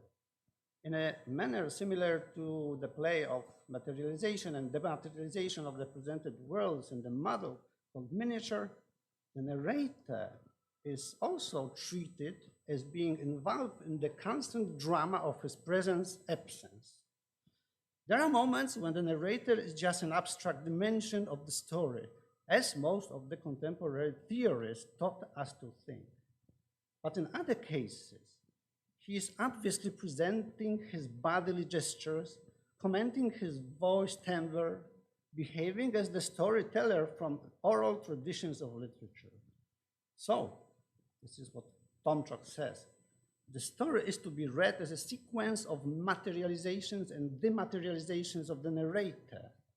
If the narrator and other novelistic instances would be treated like this, that is in a manner close to what was already coined as post-critical literary studies, then the novel involved in the political issues could be usefully studied as a valuable practice of political cartography. In the case of Kundera's novel, we should consider the status of meta-narrative parts. They are not only undermining the illusion of reality of the presented political world, not only exposing their fictional features, but also introducing some writer's workshop where the novelistic reality is being modeled. The Kundera narrator tells us how and why he is creating some characters, where he actually stays, and what kind of knowledge he already has about the composition of the novel, including his intentions concerning characters and his hesitations or emotions. Here we also follow a constant drama of the narrator's presence and absence, his materialization and dematerialization. Another instance would be material archives depicted in the book. Some of the characters are chasing the lost letters, where a precious part of their past is enclosed. The same could be said about the photographs, such as the initial picture of Gottwald and Clementis. In a story about students trying to understand the play Rhinoceros by Ionesco, there is an important scene of unsuccessful performing some part of the drama by the students. In all these cases, we can observe practices of dealing with material carriers of some world representations. Why should we trace this balancing of the political novels in material and immaterial features of the cartographic images? I would answer that in politics, you always act to some extent, you also act to some extent with substances, materials, lands, bodies, and properties. This field cannot be limited or reduced to its discursive or linguistic representations. This is why some of the political novels are involved in the discussing processes of materialization and dematerialization, where cartography is understood as a vast domain of everyday practices of schematic outlining, situational drawings, preparing miniatures, and simplified models. We always need some cartographic tools, and we always produce them to effectively intervene in the surrounding world and its discursive and material qualities. The political novels' cartographies are still critically aware of their abstract and constructed character, and they still pay attention to violating and oppressive influences of hard or solid cartography of the dominant powers. But they do not cease to continue their own cartographic undertakings when they create many new graphs, maps, trees, to use Franco Moretti's terms, to act with given symbolic and material substances and experimentally map some new spaces for political activities. In Kundera's novels, there is always a search for some balance between lightness and weight of being. His novels are introducing us in and preparing for navigating within the field of unavoidable tension between these two ontologies of political cartography. To be a conscious and active agent in this process or tension, the novel delivers us a special perceptive training, helping us to maximize concentration on this phenomena and teaches how could we study them and use in the possible future activities. And now, the last part. There is, however, at least one more aspect of this triple involvement of the political novels in the spatial and cartographic actions, which is more and more evident recently when new temporality studies of literature are rapidly developing. The passage from Kundera's book had strongly stressed the importance of the temporal experience connected to the political events. We could name it, using the term of Daniel Rosenberg and Anthony Grafton, cartography of time, where political implications of spatial activities are fused with the political implications of temporal activities. This allows me to move to my second example, the book by French writer Annie Ernaux, Years. I do not think about this case without hesitation, since her autobiographic prose is more formless and less resemble classical novel than the book by Kundera. In spite of that, the main narrative pattern is borrowed from the canonical novel Une Vie, One Life by Guy de Maupassant, where the single woman's life was presented in the vast political and historical panorama. It was, however, too tempting to me not to comment this example because the writer's entry into the political realm of her time were some idiosyncratic perceptions, intensities of past images, intensities of past voices, past words, songs, etc. The book opens and ends in an enumeration of the loose and disorderly presentations of some unforgettable perceptions, sensations of materialities. Let me avoid necessary explanation why these streams of perception of the private and public life events are analogous to Kundera's composition, strengthening perceptive faculties of the readers. That would be rather easy to find paragraphs where Ernaux notices perceptive imprints of General de Gaulle's and Nicolas Sarkozy's regimes on her. The same could be said about her engagement in the feminist resistance and the revolts, some of them very successful, where the regime's perceptions were effectively and critically subverted. The same could be said about Ernaux's attitude toward cartography. She perfectly depicted French cartographic hegemonic obsession revealed during Algerian War, where maps were used as a tool of dominating colonial power. We can also see how the female identity, subjectivity in the masculine cultural system forced her to seek for some deterritorializations, where she could totally subvert patriarchal mapping of social orders. This led her finally to write the story where she has creating her own cartographies with an important help of their material carriers, such as the photographs, family movies, and many other common and tangible models. Apart from that, her book was also designed to develop the cartographic model of political novel into some chosen temporal images. This interferes of spatial and temporal substances and symbolizations to be called, as I propose, a novelistic cartography of time. What we may recognize in the following paragraphs. Sorry for a longer quote, yes? I'm also tired, but I need to read it. If we try to enumerate the things that happen outside us after September the 11th, we saw a rush of swift-moving events, a series of expectations and fears, interminable times, and explosions that paralyzed or deeply distressed us. Nothing will be as it was before, was the dominant theme, and then disappeared, forgotten, unresolved, and commemorated a year or even a month later as if they were ancient history.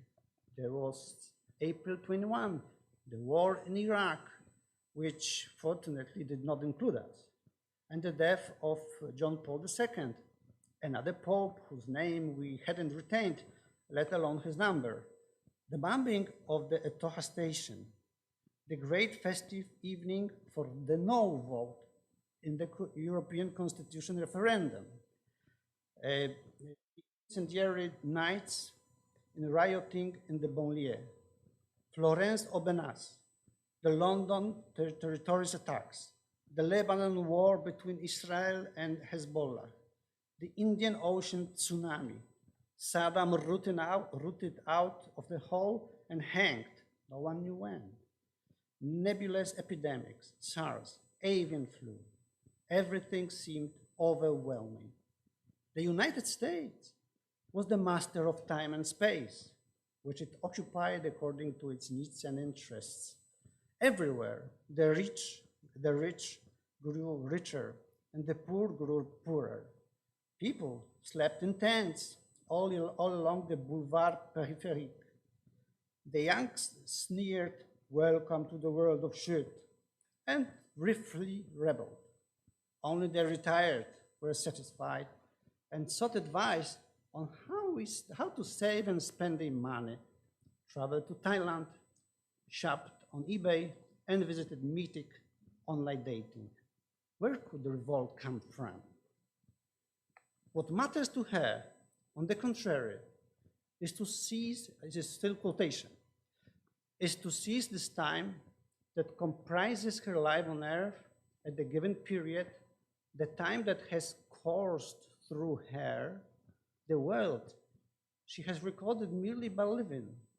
She has mined her intuition of what her book's form will be from another cessation, the one that engulfs her when starting with a frozen memory image of herself with other kids on a hospital bed after tonsil surgery, after the war, or crossing Paris on a bus in July of '68. She seems to melt into an indistinct whole whose parts she manages to pull free, one at a time, through an effort of critical consciousness. Elements of herself, custom, gestures, words, etc. The tiny moment of the past grows and opens onto a horizon, at once mobile and uniform in tone of or several years. Then, in a state of profound, almost dazzling satisfaction, she finds something that the image from personal memory doesn't give her on its own, a kind of vast collective sensation that takes her consciousness, her entire being, into herself. She has the same feeling, alone in the car, on the highway, of being taken into the indefinable whole of the world of now, from the closest to the most remote things. So her book's form can only emerge from her complete immersion in the images from her memory in order to identify with relative certainty the specific signs in the time, signs of the times, the years to which the images belong, gradually linking them to others. All that the world has impressed upon her and her contemporaries, she will use to reconstitute a common time, the one that made its way through the years of the distant past and glided all the way to the present. Sorry for this long quote.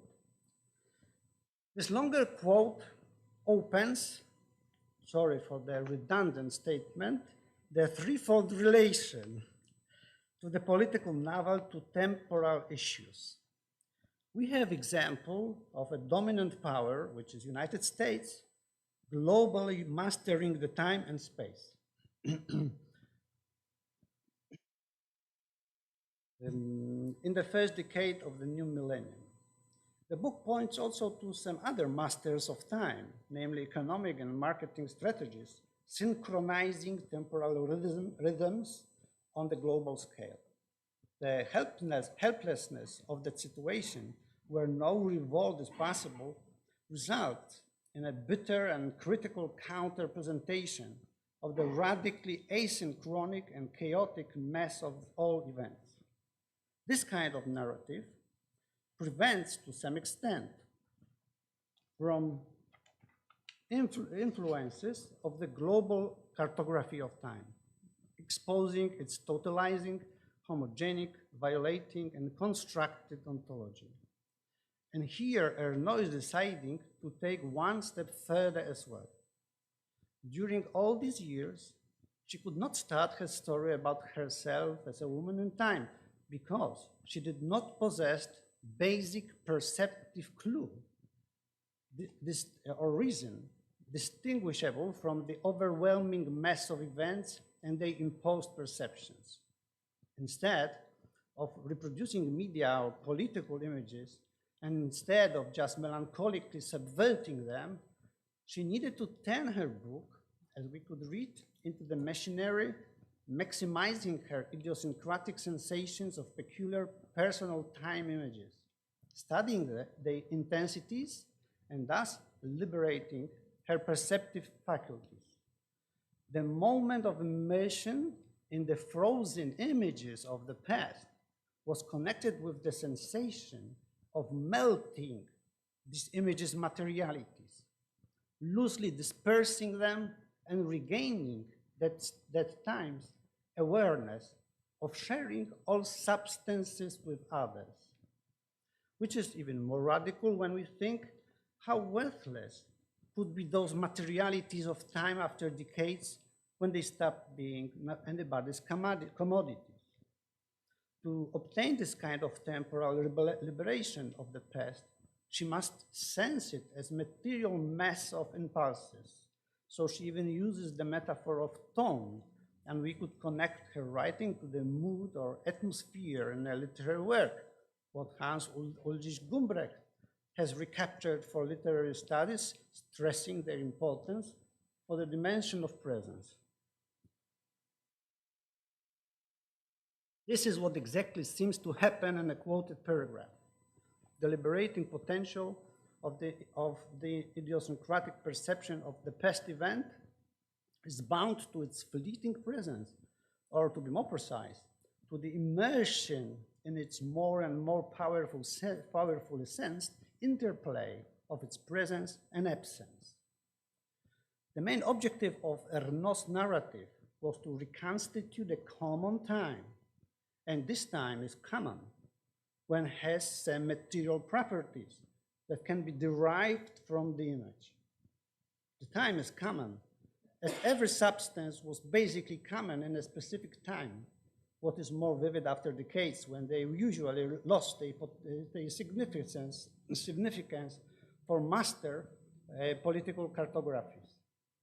And that strange ontologically temporal materiality opens the possibility to draw the common time trajectories, where we join spatial and temporal activities with substances, properties, or bodies. Ernaud presented her own trajectory, but invited for reading other political novels as other trajectories, and all they together develop cartographies of time formed by common time activists. Okay, and that's all.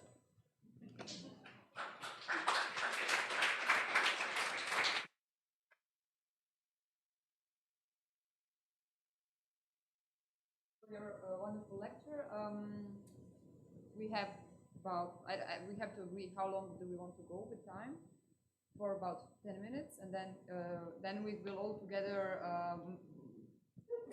I suggest we all together think how we can rearrange the room a bit for the fishbowl, but I think Christoph will say something, or who will say something, I don't know.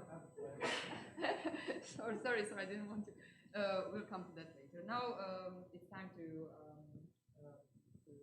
TOMASZ speaker.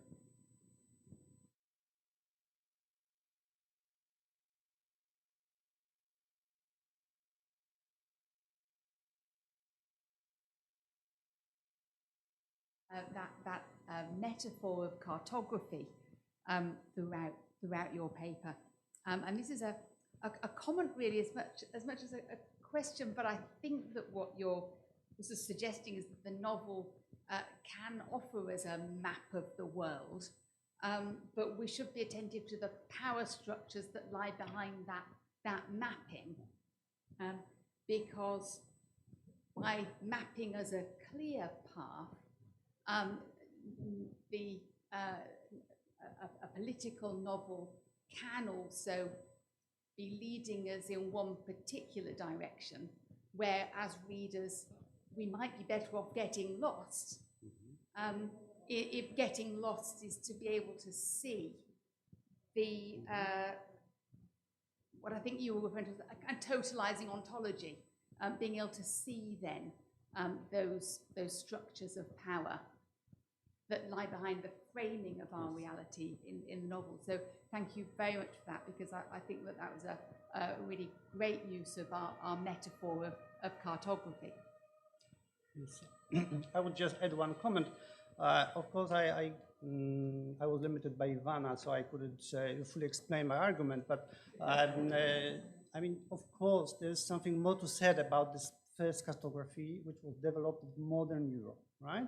I mean, all the time people were producing some cartography, but in modern Europe, they were a tool for colonial powers, and even Berlin Conference, yes, was in the criticism over cartography is the example of it. And I mean, not our conference, but the conference of 1884. And what is that? It is just the product of Cartesian subjectivity, right? The one who's drawing the map, but does not sense the real existence of the mapped objects and people and bodies, right? Okay, so we need to have this second step when we subvert it, yes, and we expose, yes, its constructive ontology.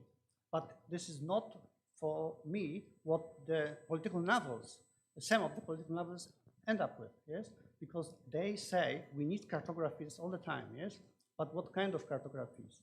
Those, yes, who are more delicate, yes, with the object, with the bodies, with the materialities of the world, yes, who in some way they continue some kind of dialogue, yes, in shaping, in touching the shapes. The shapes could be elusive, yes. We do not fully know the ontology of this land that we are mapping. We are, yes, this kind of ontology is sometimes in the play of some novels, yes. Thank you.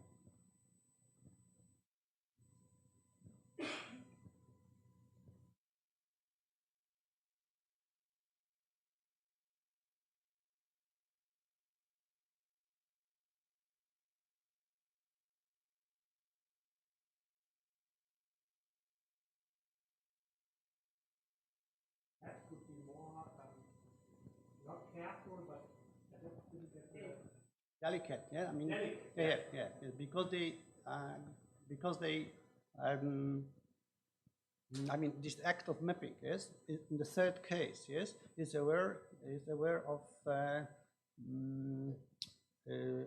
this problem of tangibility. Yes, we sense yet these objects in this pattern, in this model of cartography, and we know that sensing these models, these objects and places and bodies, yes, this is one of the very demanding and difficult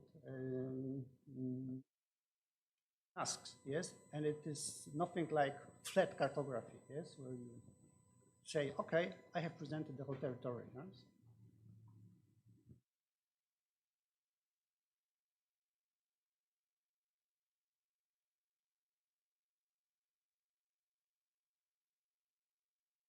Come back on that a little bit and expand. I think that has a lot of biopolitical implications, doesn't it? I just wondered if you expand on those biopolitical implications a little bit, because you seem to be also saying something really thought-provoking about the relationship then between subjects and bodies and those political powers. Yeah, I was. I mean, this is a big issue. I was just mentioning that it is like another kind of mapping, possible territory of the common. Yes, that would be my precise answer. Yes, but mapping of this territory, not in a sense that I'm covering it and flattening it. No, I'm feeling that there are some substances, there are some bodies, and things of that kind, right? So this is why, for me, we should, if we want to trace it, we need to follow the argument of this Polish critic who says that there is something we have to do about our thinking about ontology of literary work. This is not only abstract game play of words, he says. And to some extent, I agree to him, yes, that maybe some kind of our engagement in the literary works is because of this, yes, because we know that this is just abstract narrator, yes, but sometimes, yeah, that we have the moment, yes, when he's producing his gestures, timbre of his voice, yes, and this display of his materiality, this materiality, yes, help us being more skilled, yes, in mapping possible political future spaces, yes, and prevent from being dominant. Yeah?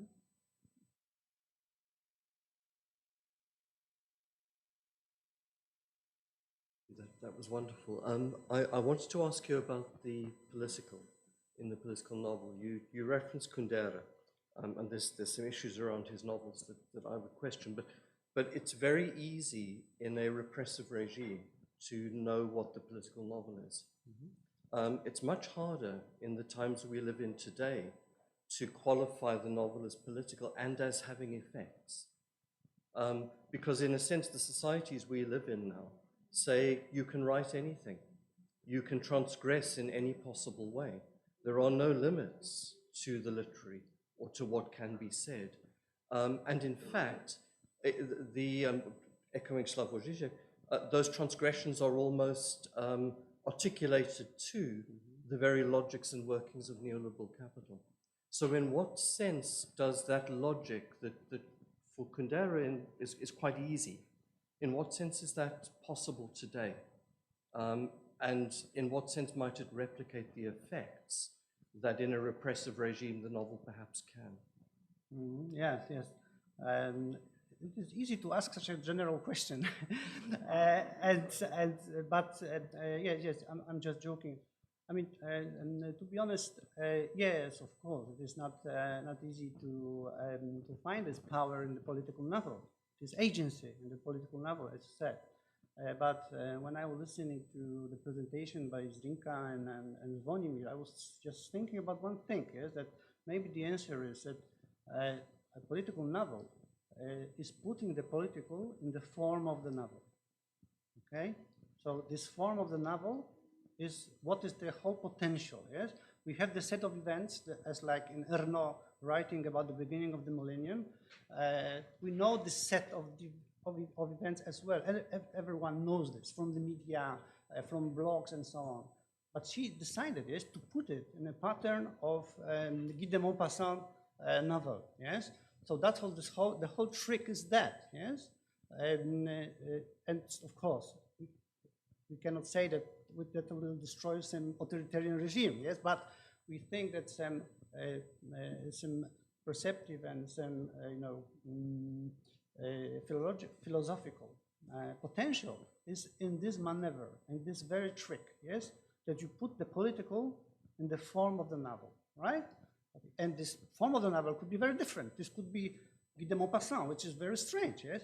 But it could be another pattern, yes, of the novelistic form, yes?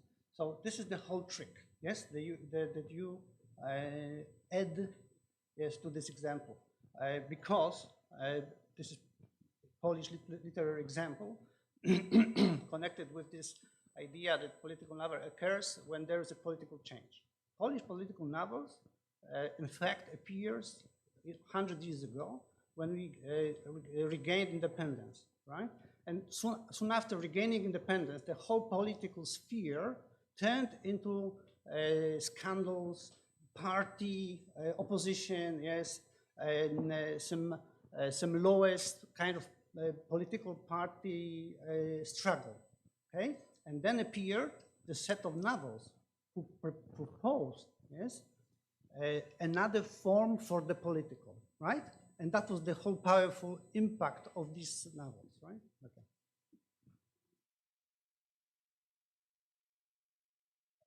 Just to add to this discussion, I do remember an interview of Milan Kundera with Radio France, where he, in fact, it goes very closely to what you've been saying, where he said, "Le roman politique, ce n'est pas un roman."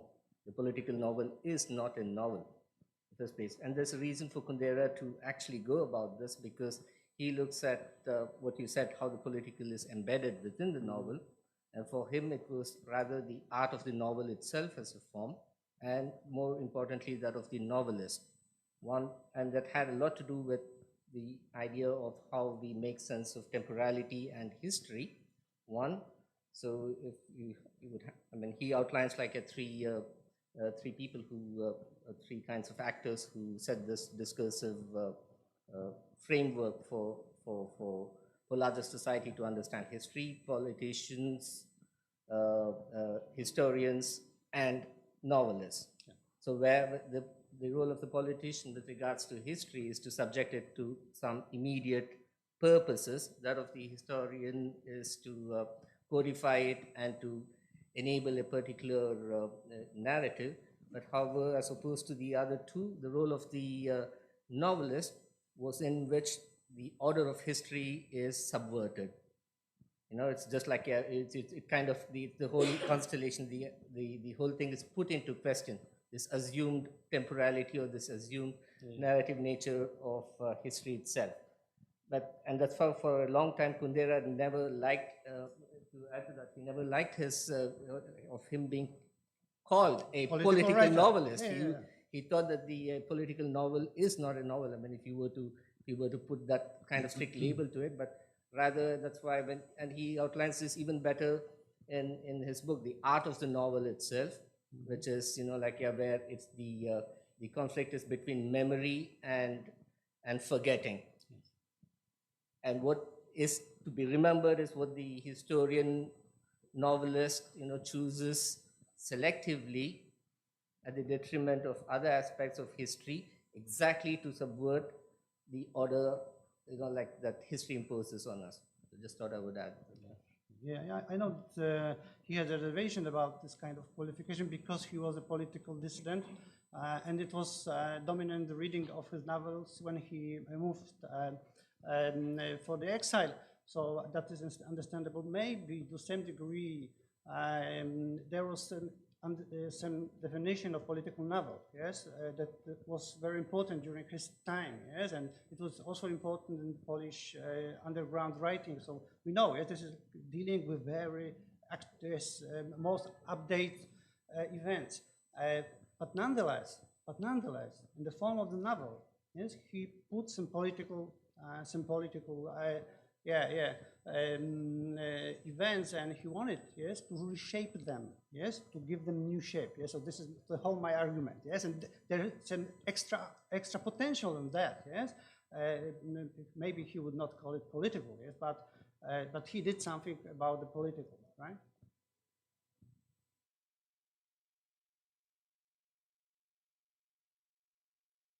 Tomasz, very much.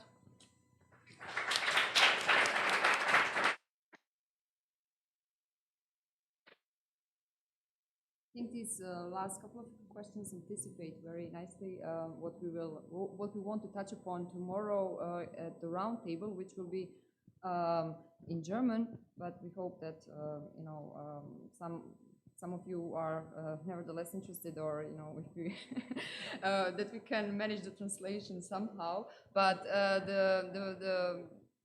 I don't know if it's a funny part. It's not a funny part, but we have contemporary Kundera invited to Berlin, Alhiel Baharevich, who is a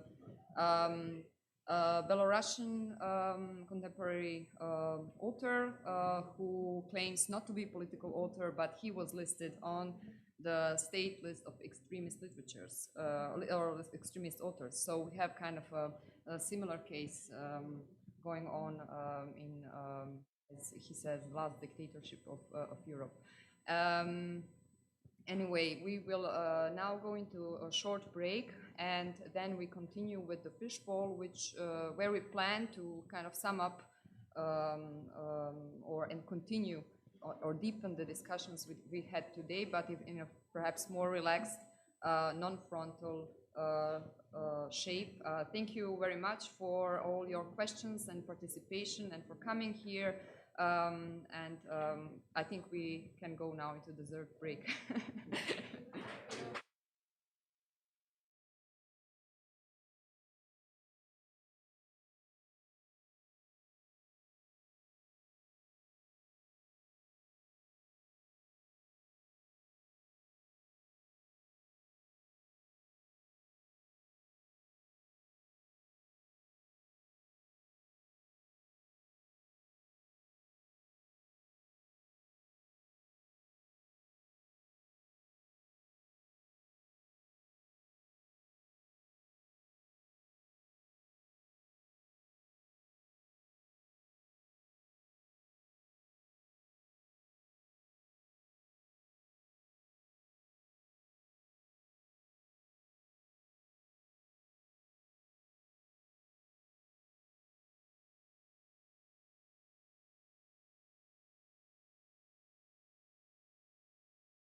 So maybe the best way to imagine is this is like a, think of yourself of talking with your friends as you always, about the political novel. Exactly. So, which also means there will be no moderator. Yes. The entire was 30 minutes Fishbowl, and then the Fishbowl becomes the entire room for 50.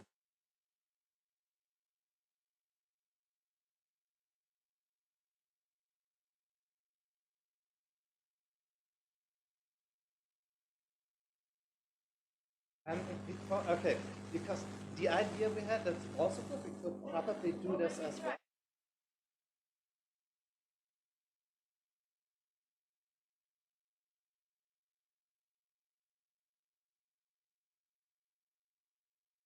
I mean, I think we should, for this moment, stick to the format. We have 4 to 6 volunteers. We send out this email. And in the second time, we broaden. We're going to broaden.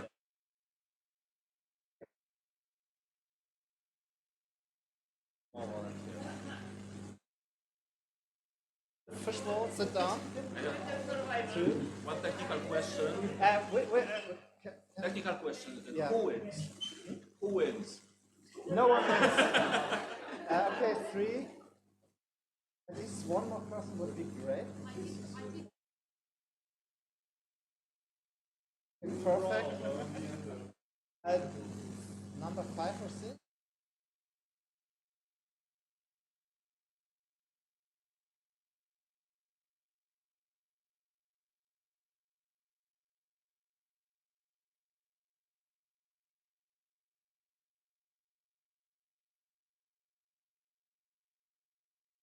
Hi, perfect. Okay.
Needing to do.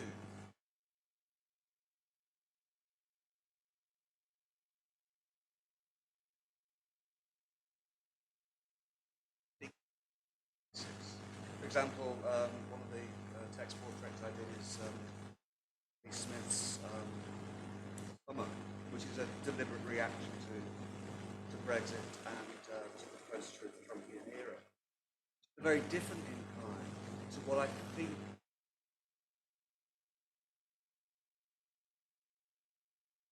we're thinking is that the novel is by definition social interaction, and therefore it's always going to buttress against the political in some sort of way.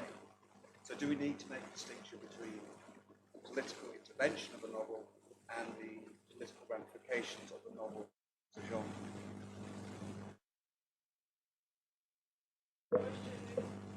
What is the political story? For example, Aristoteles or something like that.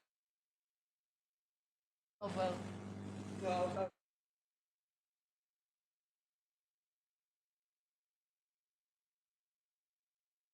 I don't know.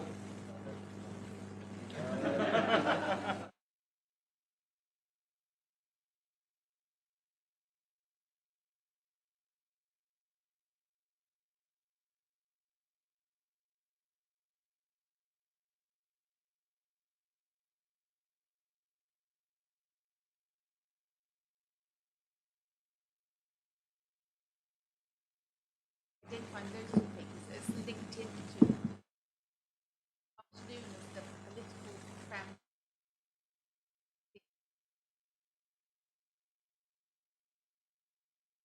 That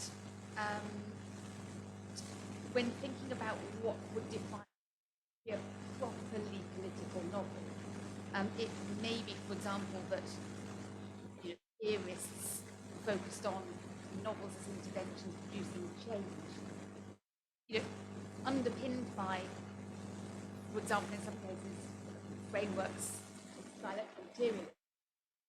And I was thinking that with your second point about it's very inclusive of very wide, which also become political once they start to engage.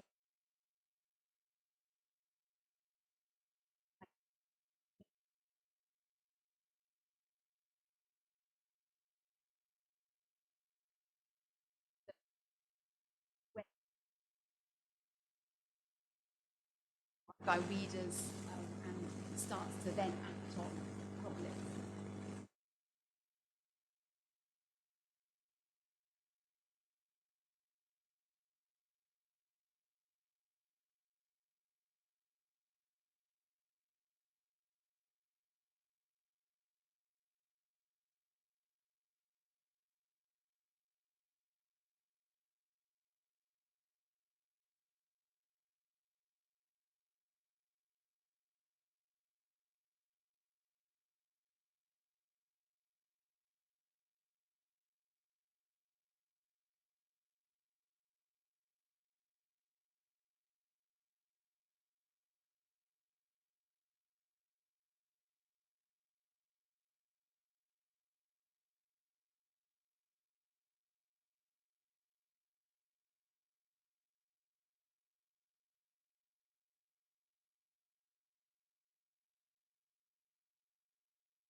I don't know whether I'm even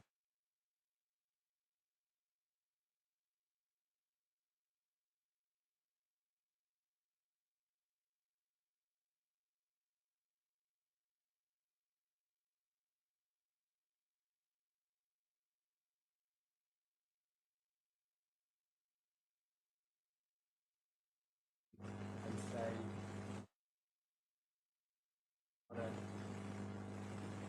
something about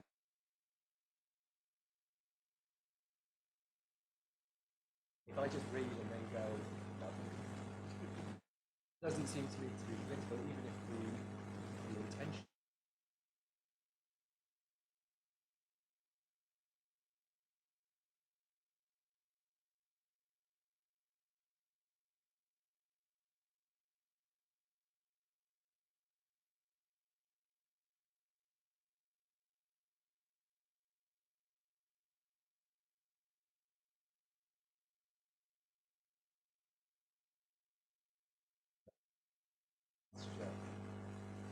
Follow.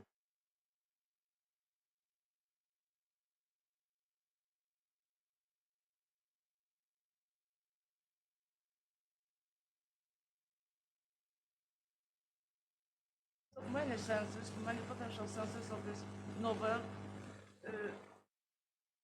are most important for him, because this novel, Kundera's novel, I think it's read as a novel about sex.